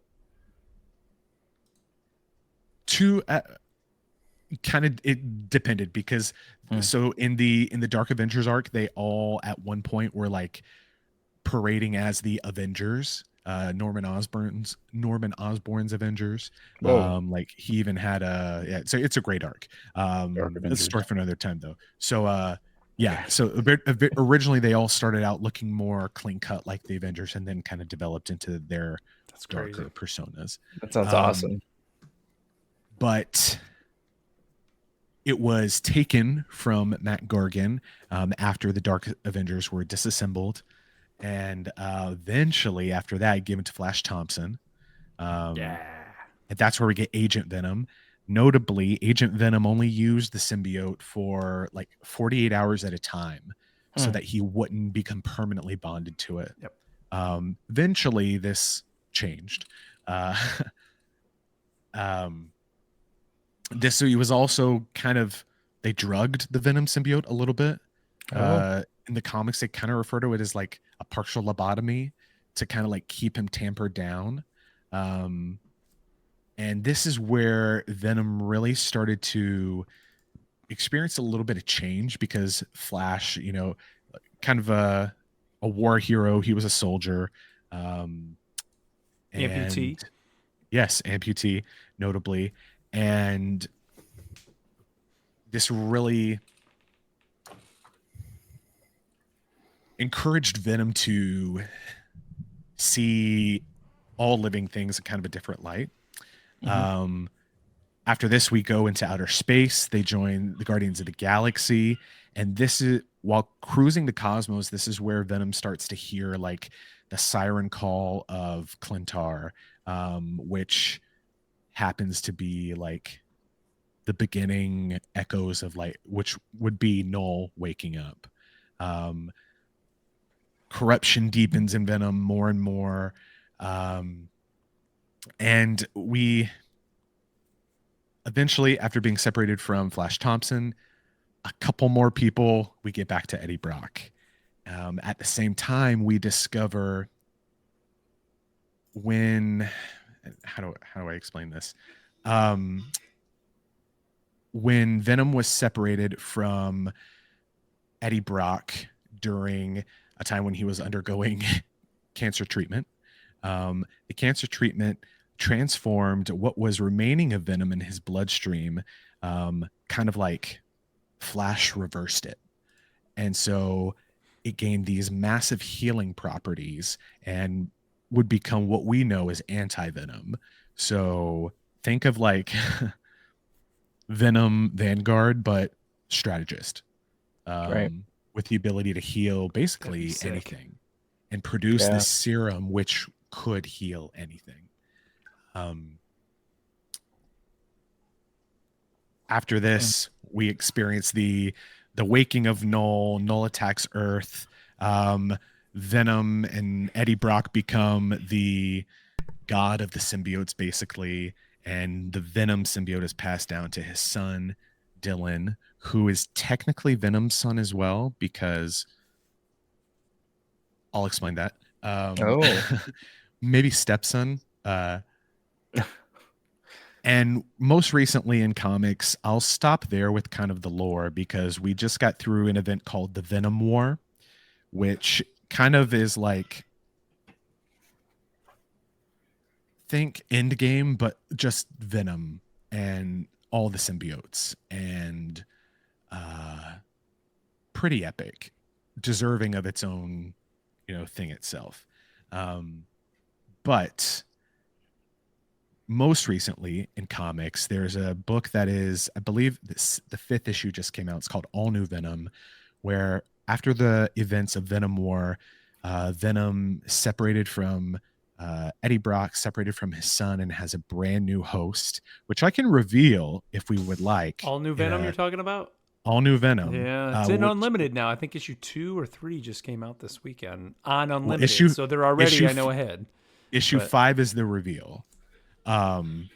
So if you haven't been reading, they keep it under wraps for quite a while. They give you a lot of red herrings and a lot of misdirects, but Venom has some kids. Symbiotes can spawn. And so there is Carnage, Scream, Lasher, Phage, Agony, Riot, Sleeper, Sliver, and then Hybrid, which is kind of a combination of a few of them, and Dylan Brock. So when at one point, Eddie Brock's wife, Anne Whaling, becomes She-Venom. And when Venom leaves her, there's still some genetic material left over. And so when she and Eddie Brock consummate their relationship, a little bit of Venom gets mixed in there. And so Dylan is born with the ability to mentally control symbiotes. So, Daddy Venom. So yeah, it's her codex. The Venom codex was still because that's whenever a symbiote attaches to you, the codex remains. Yes, that's there's so much, like, you could just stay in the Venom corner of the Marvel universe and have material forever. Dude, and that's so funny because it was never like you mentioned, like they had no idea what they were kind of getting into. And like I remember as a kid just being like, I had a poster on my wall that was probably from like 93 or 94 and it was Venom, but there was no like Venom books to read. The only time you would see Venom was in Spider-Man comics. And then there was a couple evil Spider-Man. Yeah. There was a couple little like mini issues that they did. I remember at one point, probably early 2000s, like going onto eBay and ordering like 6 issues of this miniseries that came out, and it was just like, I don't even, didn't they do like the Lethal Protector? I think was maybe a miniseries they did back then, but I don't think that's what it was. I think it was just Venom, and it was literally 6 issues, and it was like nothing happened, and then suddenly it was like in the late 20-aughts. When they, or the 2010s is when they started suddenly they just like took the lid off it. And I really think what it was people that started coming into place at Marvel, like loved the character from the 90s like me. And because now they were old enough and taking over at Marvel, it was like, no, dog, like this character is great. Like we're going to start now writing our own. Part of it was the Hot Topic generation as well. Yeah. Yeah, probably. Yeah. Because think about it, like you got all these gnarly images that Marvel can slap on a t-shirt and open themselves up to an entirely new clientele which, they might not even have. He's just cool. Venom is just cool when you look at him. It's crazy. So real quick, just a few of the hosts that it's had over the years: Peter Parker, Eddie Brock, Ben Reilly, Scarlet Spider, Peter Parker's clone, N. Wang, She-Venom, Matt Gargan, Carol Danvers. Whoa. This is actually a sick panel during the Siege event. When it's separated from Matt Gargan, it senses the power in Captain Marvel, and it's like, oh, she's perfect, and like latches onto her, and she's basically like, no, and like bursts with energy and like burns him off, and goes back and attaches to Matt Gargan. It's pretty sick. Thunderbolt Ross, and so we have Venom Red Hulk. Oh, really? On a couple different occasions. Yeah. Because Thunderbolt Ross is trying to get the symbiote for the government. And so he's, chasing him down. Doc Ock as the superior Spider-Man becomes superior Venom at one point. Malekith during the War of the Realms captures Venom. Mm-hmm. And Gore the God Butcher, his weapon is known as the All Black, and it's the Necro sword. Yeah, made out of a living symbiote, and so Malekith basically wants the same thing. But they break him out, and the team specifically handling, it's just a little tiny baby event, War of the Realms.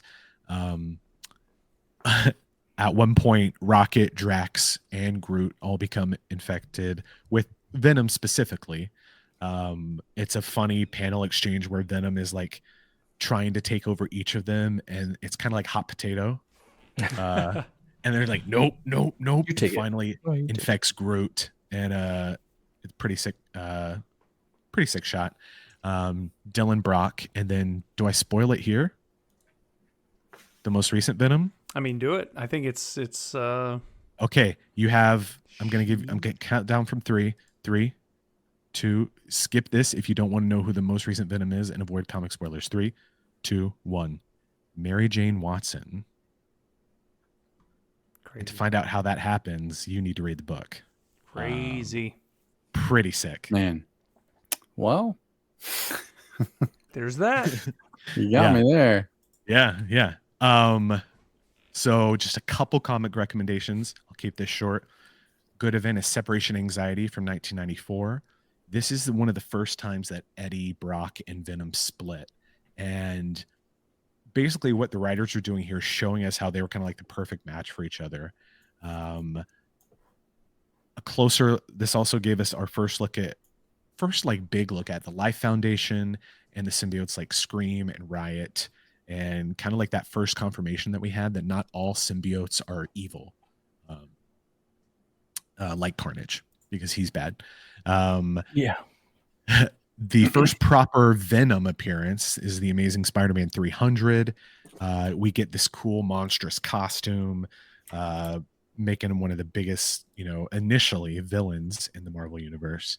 I think kind of what you were talking to, Mark, in the early 2010s was the Venom 2011 run, that when it eventually switched to Flash Thompson. I think that was when it kind of blew up, because that was a big deal, bringing Flash Thompson back into prominence after never having really done I would say anything. a character that was just the bully in high school for Peter Parker. And it was like, wait a minute, now you're bringing him back. He's this war hero, amputee, and now he's working with the government, and Venom is with him. Like that was just this weird. But it was great. Like I love that book. It's awesome. Well, as part of this run, Venom goes to Hell, and fights the forces of Hell with Red Hulk, Ghost Rider, and X-23. Currently, Laura Kinney Wolverine. That sounds amazing. So I'm in. yeah, you know, and then I would be remiss to not mention probably the best run of Venom of all time. That's personally my personal bias, Donny Cates' 2018 run, which includes There it is, look at a that. look at another Venom host named Rex Strickland, who bonded with Symbiote during the Vietnam War, and you know, kind of use that in the war, which I thought was always interesting. You got our King in Black event, Venom War, Absolute Carnage. Carnage. Carnage. We could. Yeah. That's a maximum Carnage carnage. is its That's own thing, another. yeah. Yeah, that's. But Absolute Carnage leads into like directly. It's like that's King all of Donny Black. Cates stuff, like directly Yeah. into King. Yeah, there's a King in good Black. reading list on Marvel Unlimited that is like it's like 4 or 5 consecutive events. That's it's so good. I love that cover. So, and that's the first appearance of Null, right? This is first appearance in Null. Yeah, you see like tiny little Spider-Man up there underneath Venom. He's like getting eaten by him. Oh, so good. Is it signed? Signed by Yeah. Donny Cates and Ryan Stegman. That's sweet, man. No big. Big deal. Yeah. Something that I found interesting in my research this week is Venom as a character was originally submitted as part of a contest for Marvel. So it was some random fan was like, hey, you should do like a black Spider-Man and make him look cool and all this stuff. And so Marvel bought the rights to the character Venom from this random fan for like $200 is what they say. And he shouldn't have sold it. Well, should ask for like a percentage of all the money Venom was going to make in the next little bit. But Well, yeah, it says an original idea for a new costume, and the guy just said make them black and white, and they paid him $220. there you go. Like that's crazy. And then really, that'd be like a sick keepsake, though. the symbiote was from Secret Wars, right? Was where Right, first- but that's where Black Suit Yeah. first showed up. Yeah. Mm-hmm. Crazy. He's an awesome character, man. And we can talk about the movies, obviously. Like We could. I We mean, don't have Spider-Man to. 3 in terms of Hey. Venom's portrayal. I'm not There's- talking about the movie. I'm talking about Venom's portrayal. I don't in like that. I'm Spider-Man sorry. 3.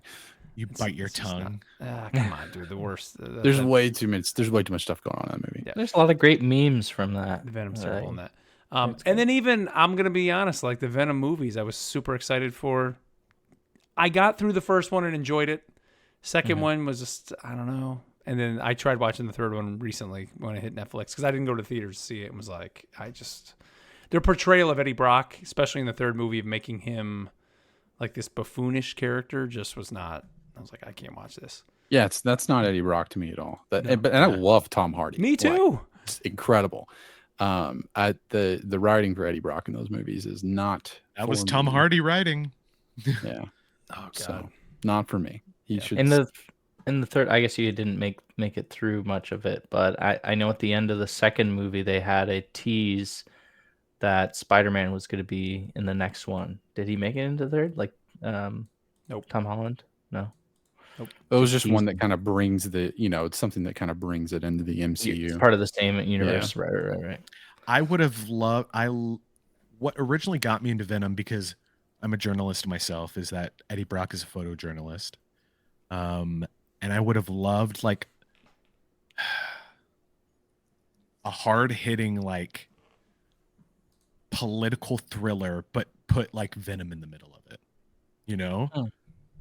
And so like this investigative journalism happening, which we kind of got in the first one, but like more serious. Yeah.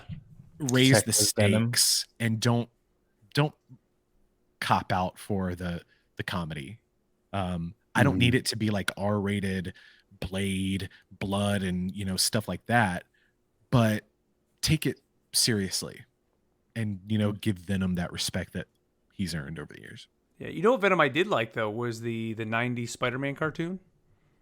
Right. I like that little Venom arc. is terrifying. Where the shuttle crashes and the symbiote's on the shuttle, like that. Yeah. For a while was like my actual origin for Venom. I was like, I like that. Like that's a great idea. Like the ship comes back and it was J. Jonah Jameson's son, I think is who they had. He was on that shuttle and the symbiote was on there. It was like a 3 or 4 episode arc too. It was great. And Marvel Spider-Man 2, the video game. Oh, Holy moly. that's yes. Venom. That is Oh my gosh. Yeah, If you other haven't than played comic that game. books, other than comics, like that's where you go for Venom. Masterful writing. Yeah. Those games in general are great, and I know we all are excited for what Wolverine's going to be when that finally comes out. They're killing it with those. The first Spider-Man game is my favorite game of all time. Wow. That's fair. I cried at the end of that game, dude. Yeah. Like I literally, it was the first video game that literally made me cry. I've Like, replayed that game 9 times. Wow. Wow. I need to replay it. I need to replay Is it. that Doc Ock I at want to the get it end? on PC, dude. Yeah. Get them both on PC. Yeah, that Doc Ock fight is so good. And you've got you got a couple fights where you're taking 2 enemies at the same time, right? Like Electro and somebody else. The Electro Sinister and Six, Vulture essentially, and- yeah. You take them on. Mm-hmm. Yeah, I need to play the second one. Haven't played it yet. I only played it once. I played the other, I guess the first one I've played 3 times, and then Miles Morales. Miles twice. But and then- Miles is great too.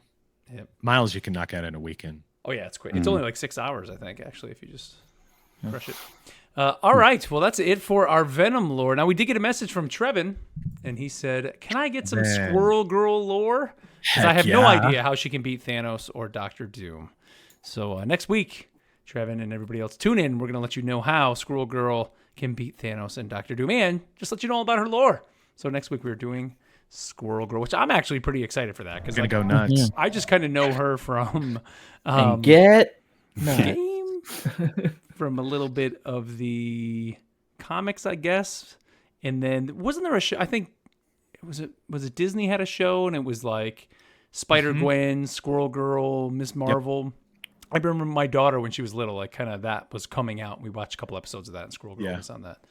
So I kind of know her from that, but yeah, I don't know her too much from the books. So I'm looking forward to that too. All right, well, let's move on here to our final segment, the part of the show where we get you involved that we call What Ifs. What if?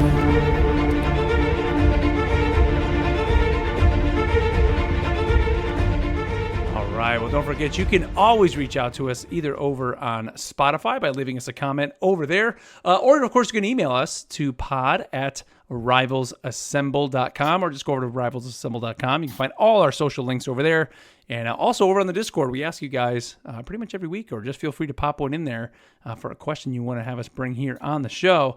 And the first one comes to us from Zorro, and he said, guys, in your opinion, with all the challenges of Season 2, what do you guys think are the best heroes? Maybe like the top 5 or top 10. And what do you think are the worst heroes in the game? So all the changes. yeah, well, and again, this is kind of, it's our opinion. So what do you guys think? I mean, for me personally, I think Cap has definitely shot up, for me at least, top 5.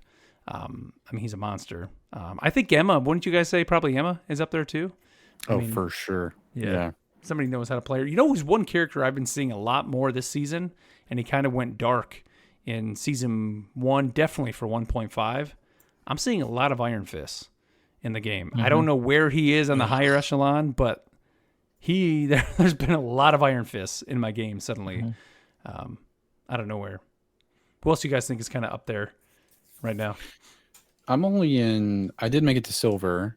Nice. But like the Scarlet Witch, Doctor Strange team up, at least in bronze and silver right now, is everywhere. Like Scarlet Witch seems to be pretty crazy. She's in a lot of lobbies. Yeah, We were talking about it, and we actually had a game before we played here against a Groot, right? Lots of Groots, lots of walls. Yeah. Good. Messing you up, bro. How are you guys feeling about the Emma Magneto team up? I don't know that I've seen it. Emma Magneto, it's good. I use it because I've been playing a lot of Magneto. It's pretty cool, and even going against it, like sometimes it's tough to tell like which one is the real one. But Psylocke too gets the team up as well. Yeah. And so I'm seeing a ton of Psylocke. Usually I'm auto locking every game, and usually the next auto lock is a Psylocke. So yeah.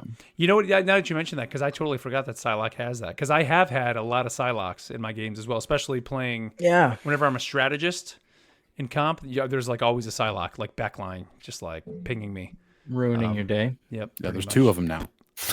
Yeah. Which is the Somber real? locks. We don't know. So how does the control work for your clone there? It moves with you, It just right? moves, In, and kind of random doubles with you. directions, and it shoots when you shoot. Yep. Usually, what I try to do is like when I'm playing Magneto, is try to like kind of juke a little bit. I hit it and then kind of like kind of go back and forth real quick, and then move to one side so they don't know which one is which, or go behind a pillar real quick and then hit it and then come out, and so it's like they never know which one really. And in the end, half the time they're still firing at me. They figure it out. Right. But I try to at least be a little bit like, especially like Wakanda, like the domination map where there's the one big pillar in the middle. You can kind of get behind that, or the map we all hate on Asgard. You can kind of when you come out of the gold room, or there's those areas where you can kind of get behind and then pop in. And even the Krakoa map has a lot of spaces too, where you can kind of fall back a little bit and then hit it and then come out, and they don't know which one it is. But what about worst heroes in the game right now? Black Widow always. I really don't know. Like I think everybody's. I think good. worst is a very subjective hand. word. I think it just might be the hero we're seeing the least. Yeah, probably. I mean, who are you seeing the least then, I guess? I don't feel that I see a lot of Hawkeye. I have this season because he got some buffs, and Oh, did he? I think he's pretty good. Right? Am I making that up? I will say I've seen less Winter Patch Soldier notes aren't real. than before. You think? I mean, when I play seen Cap, I see him, which still that team up is just Oh, kind yeah. of weird. Have you used it? I have used it, and I still high don't five? totally get it, other than that they come to me and it like creates kind of this little like splash around us. But it seems like you both have to lock into it, kind Agree to it. of. Yeah. Like a fastball special kind of thing. Kind of, yeah. But I just don't see as many We ask for Buckies. consent everywhere. I don't see as many Buckies as we used to have before. The last season 1.5 Bucky was like everywhere, and I just think that I'm still seeing a lot of Bucky. Are you really? Yeah, Me too. I don't know that it's gotten any better. It's still pretty bad. Oh, you know who's a top hero is Namor. You're seeing him, that's the next one I was going to especially mention. with the Hulk. With the Gamma Squid? That Gamma thing is a Squid laser is beam. a It's crazy. monster. It's Holy easier to shit. see now. Like it's easier to spot them because there's a giant laser going past your face and not the Squid. tiny little bullets. But man, did those things hurt a lot. Yep. Is it worse than because they got rid of the ice squid, right? I guess that one just slowed you down. This one just Yeah, does that more one. damage. Yeah, the Gamma one like melts you. It's crazy. It's strong. Yeah. I've been seeing more Namors. More. Ooh. Kind of like chilling like Torbs. Yeah. Where it's like Yes. they'll plant and then just stay near Mhm. the turret Mm-hmm. because in case they you destroy it, they'll just drop the other one. Yep. If Turrets they doing all haven't the already work. dropped it. Yeah, Yeah. they're just chucking the spears and hanging out somewhere. Yeah. And it was just like, come on. I mean, that's the thing with this game is like there really is no best or worst because depending on your team comp, depending on the map. Again, I think Matt, you nailed it. Like it's subjective. It's like, can the person playing that hero, number one, do they pick the hero that fits in with their team and in the mode and map that they're playing, and can they competently play that hero? Because like we've said before, like I always joke, Black Widow, she's the worst. But if you get a good Black Widow, they're going to harass the crap out of you because they know what they're doing and they're getting their sight lines. They're hiding from you to make sure you can't get them. And so it's interesting. Let's see. We got another one from I Can Heal You. And he says, question for the pod. Looking at what Blizzard did right with Overwatch, what do you think NetEase could do similar or better? And on the contrary, what mistakes do you think NetEase should avoid, which Blizzard made? Because we all know Blizzard made plenty. Also, what ideas do you have for a PvE mode, if you have any? Cheers. I think that's a very subjective question as well. Because I think a lot of people are apt to say, oh, Blizzard fumbled when they did this, when it's just like people hop on a hate train. We're not game developers, so what does your opinion matter? Random person on the internet, not the person who submitted this question. I'm speaking, to the anathema, whatever. But I think someone else talk. Well, sorry, I don't make a completely unnecessary sequel for your video game. Would be how they could not follow in the steps of Blizzard. Yep. And promise, PvE and all those things. Yeah. No, we're not going to do that. Which, by the way, the stadium mode looks very cool. It's coming out, 2 weeks, whatever it is. Next week. Next week. I do want to try it. Looks neat, which is cool, but it's like we should have had the PvE. Didn't need a sequel for it, initially, though. Right? Yeah. Change the number of players on a team. Yeah, I mean that was the big thing. I think the community wasn't clamoring for that. It seemed like the community wanted change, and I don't think the change that they delivered is essentially what they wanted. Again, we've said it here before, like gamers sometimes don't know what they want. And when the company listens too much to them and gives them what they want, sometimes that's not the right thing. Kind of which is what happened with Overwatch. If they're it's a lot of the people who scream for changes, everything is a vocal minority. Right. So just because, your top favorite streamers want it doesn't mean that it's good for the game. Doesn't mean that it's good for the longevity of something. I do think NetEase has been a little bit more transparent, and using their socials very wisely to, I don't know, just be a little bit more present in the conversation. Whereas I feel Blizzard kind of will drop something and then goes back into the cave. Yeah, they go dark. And then, 6 months later, they come out of the cave and they go back in. Or NetEase, I feel, has, and apologies if I was not around for the beginning of any large Blizzard property. So this is my inexperience. I don't know if maybe that was the same that they did at the beginning. Yeah. So, okay. Mm-hmm. And I think too, the fun thing about Rivals has been they're not looking for a perfectly balanced game, which you got to have balance. And if you have heroes that are too strong or too weak, you do want to raise them up or bring them down. But their whole mentality seems to have been just like, we're just going to make it fun. And if a character seems broken, figure out a way to counteract it. And that's just been great to see that. And again, if you had told me that 6-7 months ago, I would have been like, that's terrible. Your game needs to be balanced. But now being with a company and experiencing that and roll queue, that's the biggest thing. That was the community wanted it.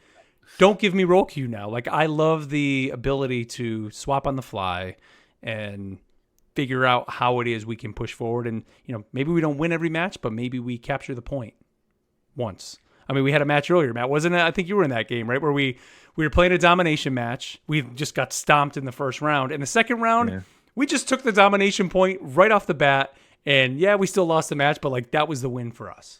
And it was as silly as that sounds, it was just one of those things we took the point. Yeah. And it was because we changed the team up a little bit. And it was just that in itself is satisfying. And in a game like Overwatch, the way they have it built now, you can't do that. And so, I don't know. Kens, would you say that kind of a push towards more pro gaming in Overwatch may have made Blizzard hard focus in one area, kind of ignoring part of the fan base? The fun? Yeah. I think so. I mean, because they put so much money into it. It was. Yeah. Not in a negligent way, but it just we propped this up now. We have this is what this game is going to be. It's going to be, it is a pro StarCraft for the US, is what we're making here. They like shooters in the US. We're doing this. Yeah. I really think that was their mentality. And you get too serious about it. And for players like us, that aren't cutting edge, you kind of get lost in the shuffle.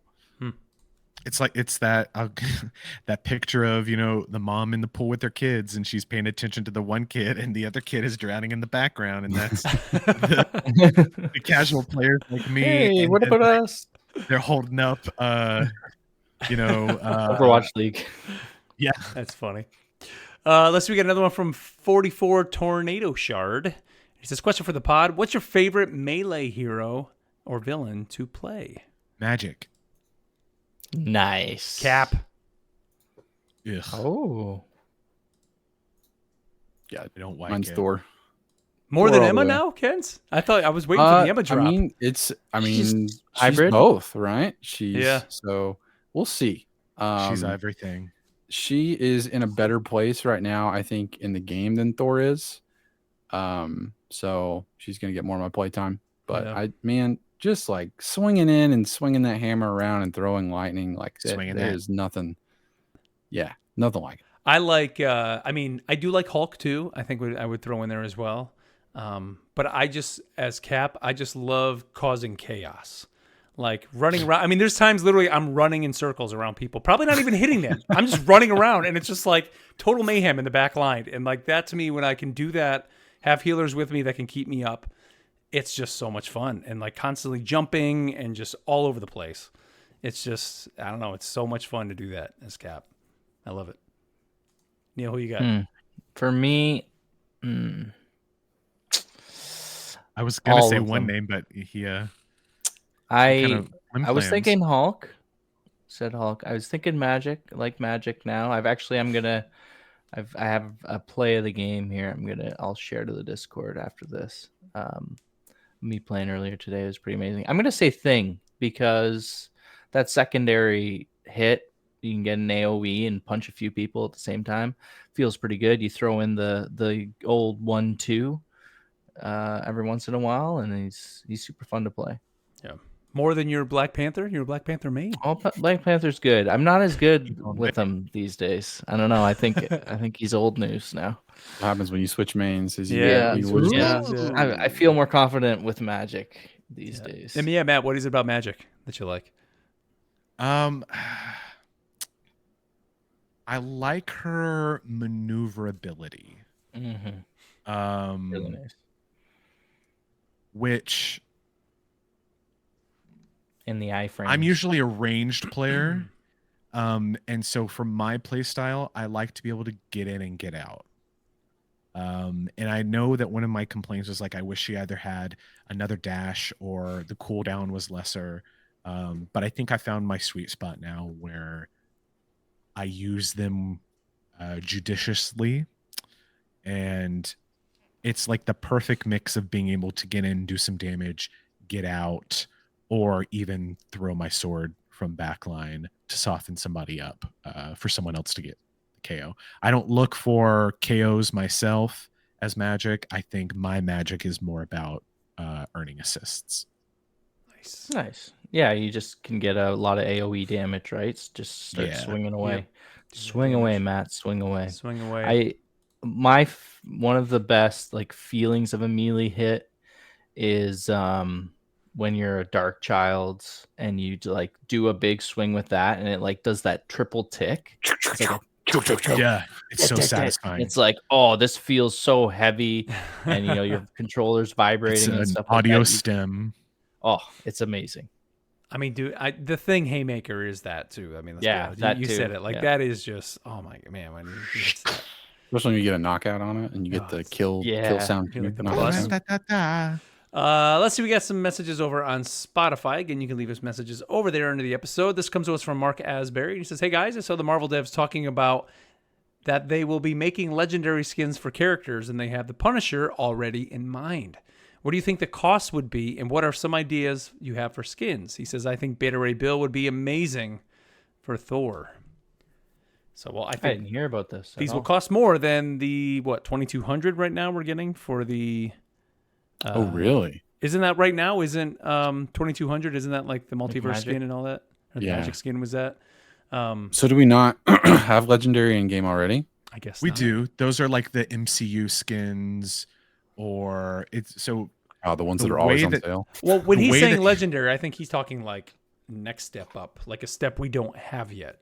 Like a mythic skin.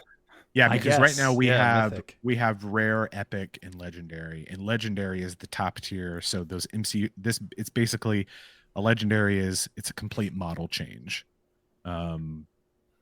So any like okay. the MCU stuff like Yeah. that. But like a step above that, I don't know. Like it got me thinking like what MCU skin would I want? Yeah, I mean MCU wise, I think we kind of have like the Doctor Strange one would be one I would think almost because that changes the model so much with the way the thing. And I mean even the Cap skin in theory too is kind of the same way with the two different shields on his arms. Like it just looks totally different. When you run, you have the red, white, and blue kind of behind you when you pop your ult. It totally changes the way he looks and some of the sound bites in that you get. I mean the Thor. You have the guitar going. So we kind of already have those in game. I don't know. I want what would be that next step. I think a fun one would be for Star-Lord. Give me Star-Lord T'Challa from What If. Ooh. That'd be cool. Give me Captain Carter from What If for Captain America. That'd be a cool have a What If season. Season, yeah. Yes. I think you could. There's totally so much you could do. But then I'm also waiting for whether it would be original characters or whether it'd be skins. Because in Marvel Future Fight, you could just swap like for like Captain America. There's the Captain America 2099, which is a female, and so you would just apply that skin, and you would still be Captain America, but it'd be like a woman. Yeah. So having Captain America Sharon Rogers from Marvel Future Fight, which is also created by Danny Koo, who created Luna Snow, who runs Marvel Gaming. But also he has a series of characters. Oh gosh, there's one that's like it's another Korean character. It's a little girl basically who has like a spirit bear that she controls, and they're think like Toph from Last Airbender, but if she had like a spirit bear that like mimicked her movements and fought with her. That's cool. So yeah, any kind of those as characters or skins, make it work. Let's see. Next one comes to us from Ben Crockett, and he says, "Great show as always, guys. I have a question for next week's show. As another Heroes of the Storm fan, I was wondering if a hero like Shogal would translate into any Marvel hero or villain for Rivals. That is, 2 players controlling one hero. Cheers from down under." Crazy.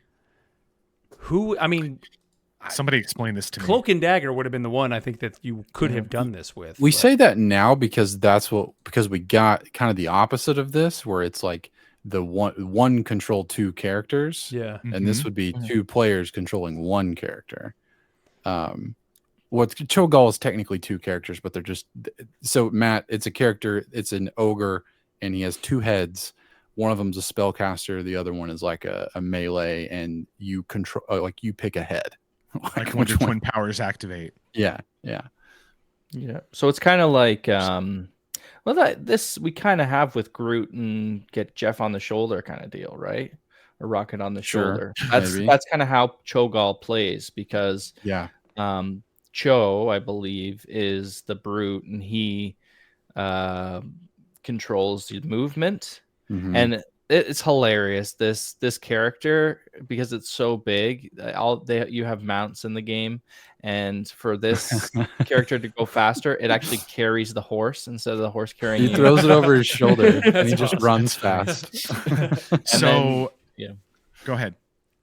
Oh, and then just with the Gall, you're stuck to whatever the Cho is moving, and you're just kind of casting spells from the back. So it's similar to like a rocket group. Or that was going to be my question. Is it kind of like you're giving do you become the cloak when Dagger is out, and you're just kind of like chilling while they're okay? But what if there was a way you could do like a Hulkbuster?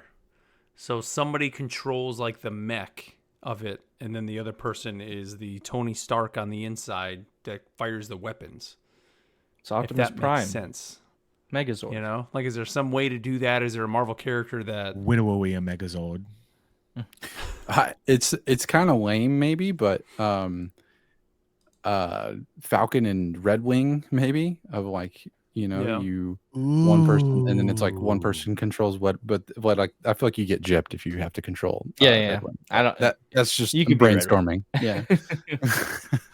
That's like getting a Mad Catz controller, you know. Yeah. Or somebody that would have like psychic abilities, like a Jean Grey being able to take over somebody's mind, or who's Professor X's sister? What's her name? Cassandra Nova. Cassandra Nova, maybe somehow being able to do something to manipulate. So you kind of stand in the back as her, and I don't know. Just trying to think. It's tough. I don't know. It's so unique to Heroes of the Storm because they are attached to each other. Right. It's like they're one body. So the Groot and Rocket thing, honestly, is probably the best. But we already have that. So yeah. Man, If I'm they stumped. redid Penny Parker, you could have one as the mech and one as Penny Parker the pilot, and then you come together for your ultimate or something, and it's spider time. Well, that's what I'm saying. So one controls, and the other one is doing the abilities. So, Like a gunner and a pilot. Yeah.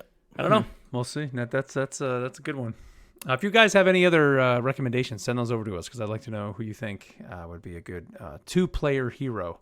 Let's see. We got an email from Spry Fox, and he said, "Hello, gentlemen. This is Stu on Spotify with Spry Fox on Discord. I was just listening to episode 22 where you talked about eating snacks while gaming, specifically chips. There is a way to eat chips and other snacks while keeping your hands nice and clean for your controller and keyboard. Chopsticks." And I think, Matt, didn't you put that up there, or somebody put that? Someone had a picture, yeah. This is a person of high class because I imbibe in the same pastime. My fine sir, madam person. So he said, next time you reach for those tasty Quest chips, reach for a pair of chopsticks to keep your controller clean, complement your cravings, and conquer Krakoa. What an alliteration. It's pretty good. Love It was beautiful. Yeah. I specifically use chopsticks whenever I have Takis. And there's a new flavor of Takis out there. It's like Dragonfire chili or something. Good Lord. A spicy. It's not like Takis hot. It's like a sweet spice. So it's not like, I don't like to, hurt myself. But they're still very red. So do you, because I do this, do you ever eat pizza with a knife and fork? No. Never. I'm not an animal. Because I do that sometimes. Just because I don't feel like picking up If the it's pizza. too Not hot, all the time. maybe. If it's like Aren't fresh. you from New York? Isn't that like Well, a thing dude, to like grab and fold the pizza? If it's Like, here's my thing. So here's my stipulation. Get a piece of the pie, yeah. If it's a fresh pizza, like we just went out and got it, yes, I'm eating it that way. Yeah, if it's fresh been in the pie. microwave or in the refrigerator and then I'm reheating it, then I'm knife and forking it. Even if it's in the oven, even if I take it out of my fridge, put it in my oven, cook it at like 425 and pull it out, I'm knife and forking it. I don't know what it So is. you keep a couple disposable plates around, so you just fold that bad boy in two and And the pizza down here sucks. The pizza's terrible here in the Carolinas. We do have people that move from Connecticut, of course, and like they have decent pizza, but yeah, the pizza's interesting. terrible. I throw pizza in the air fryer if it's old. Perfect. Don't you get the cheese all melted in there though? That's the only thing I'd be It gets a little crispy. Yeah. Just give it a wipe down. I just got an air fryer recently, and I started doing that. It's amazing. You also use liners in your air fryer. You like, what do you just like? Ours raw dog broke, your so stuff we don't in have there? I one. raw now. dog. I raw dog. Oh, my Lanta. Probably because I didn't use the liner. I just wash it every time. It's good. You need for the next episode of Air Fryers Assemble. Let's see. In the final one, this came to us over on Twitter. This is from Zujin Gaming, and he says, "I don't really listen to podcasts, but I was interested in finding one about Marvel Rivals. I found you guys on Spotify and saw you had the best reviews, so I listened to your Origin episode. I fell in love instantly, and I'm extremely excited to listen to more. Awesome production quality, and love the flow of the conversations being so natural. Your expertise really shines in how and what you all talk about too. I of course left a review on Spotify. So Wow. What a legend. Zujin Gaming, thank you, man.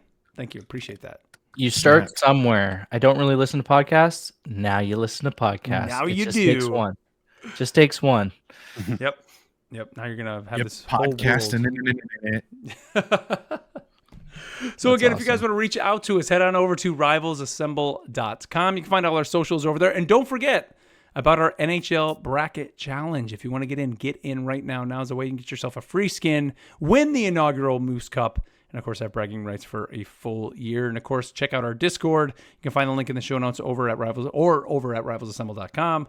Great community over there. And if you want to help support the show, you can do so by becoming a true believer over at our Patreon at patreon.com/rivalsassemble. $5 gets you signed up and gets you every 2 weeks on Mondays our MCU recaps. And you can also get a Retro Game Club episode this week. We're talking Mario or Super Mario RPG, and solo episodes on Wednesdays with Matt's up next on deck. So Matt, are you going to be doing the whole, giving us a history of your intro into video games and telling us a little bit about yourselves? I guess you'll have to listen and find out. Ooh, all right. Well, anything else you guys want to throw out here at the end of the show? Anything to look forward to in game this week? Not for me. I'm ready to go kick people in the face.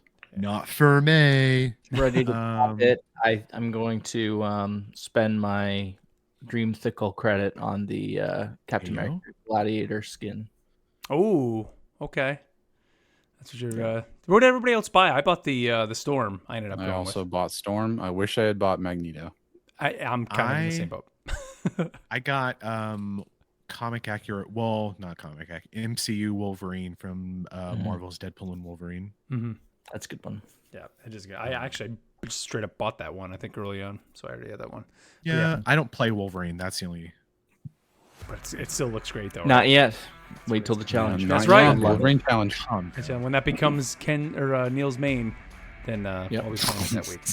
Then I'll be sad I didn't pick it. That's right. But this challenge this week, this is our first Vanguard. We've had duelists so far, right? Mm-hmm. So we'll poo-poo water.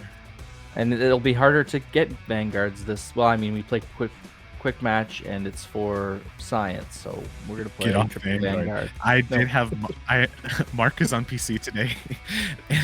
When in our first match, I was like, "Hey, Mark, can you put in chat? Cap is new. Don't be mean." So that's why like early, and somebody was like, "Oh, no worries, have fun," which they were really nice in the chat. They did say that after we were playing with some people from the Discord, and they put in chat like, "Nah." But you, so that's why you were all about playing Cap today, like. Because you thought we were doing the challenge. I thought I was having to trying to cram it in. Oh man, I think even in our own little personal chat, I think even Neil said like, "That's I next remind week." you, I said no. You did guys, your to-do list today, and I said no, not that one. I wake up at like 1:00 in the afternoon, and when I wake up to this group chat, there are like a gajillion notifications. I apologize if I don't read everyone. Yeah. Anyway. In other news, I think we capped 200 or 2 hours again, Ken. So I'm very proud of us. This might be the Cut longest us off episode yet. It's bad. Yeah, Met and the bad reviews start coming in. So there you go. Bring it on. All right, everybody. Well, let's wrap it up. Hours. Let's wrap it up there. Thank you here as always for tuning into the show. However you're tuning in, and until next time, we'll catch you later. Peace.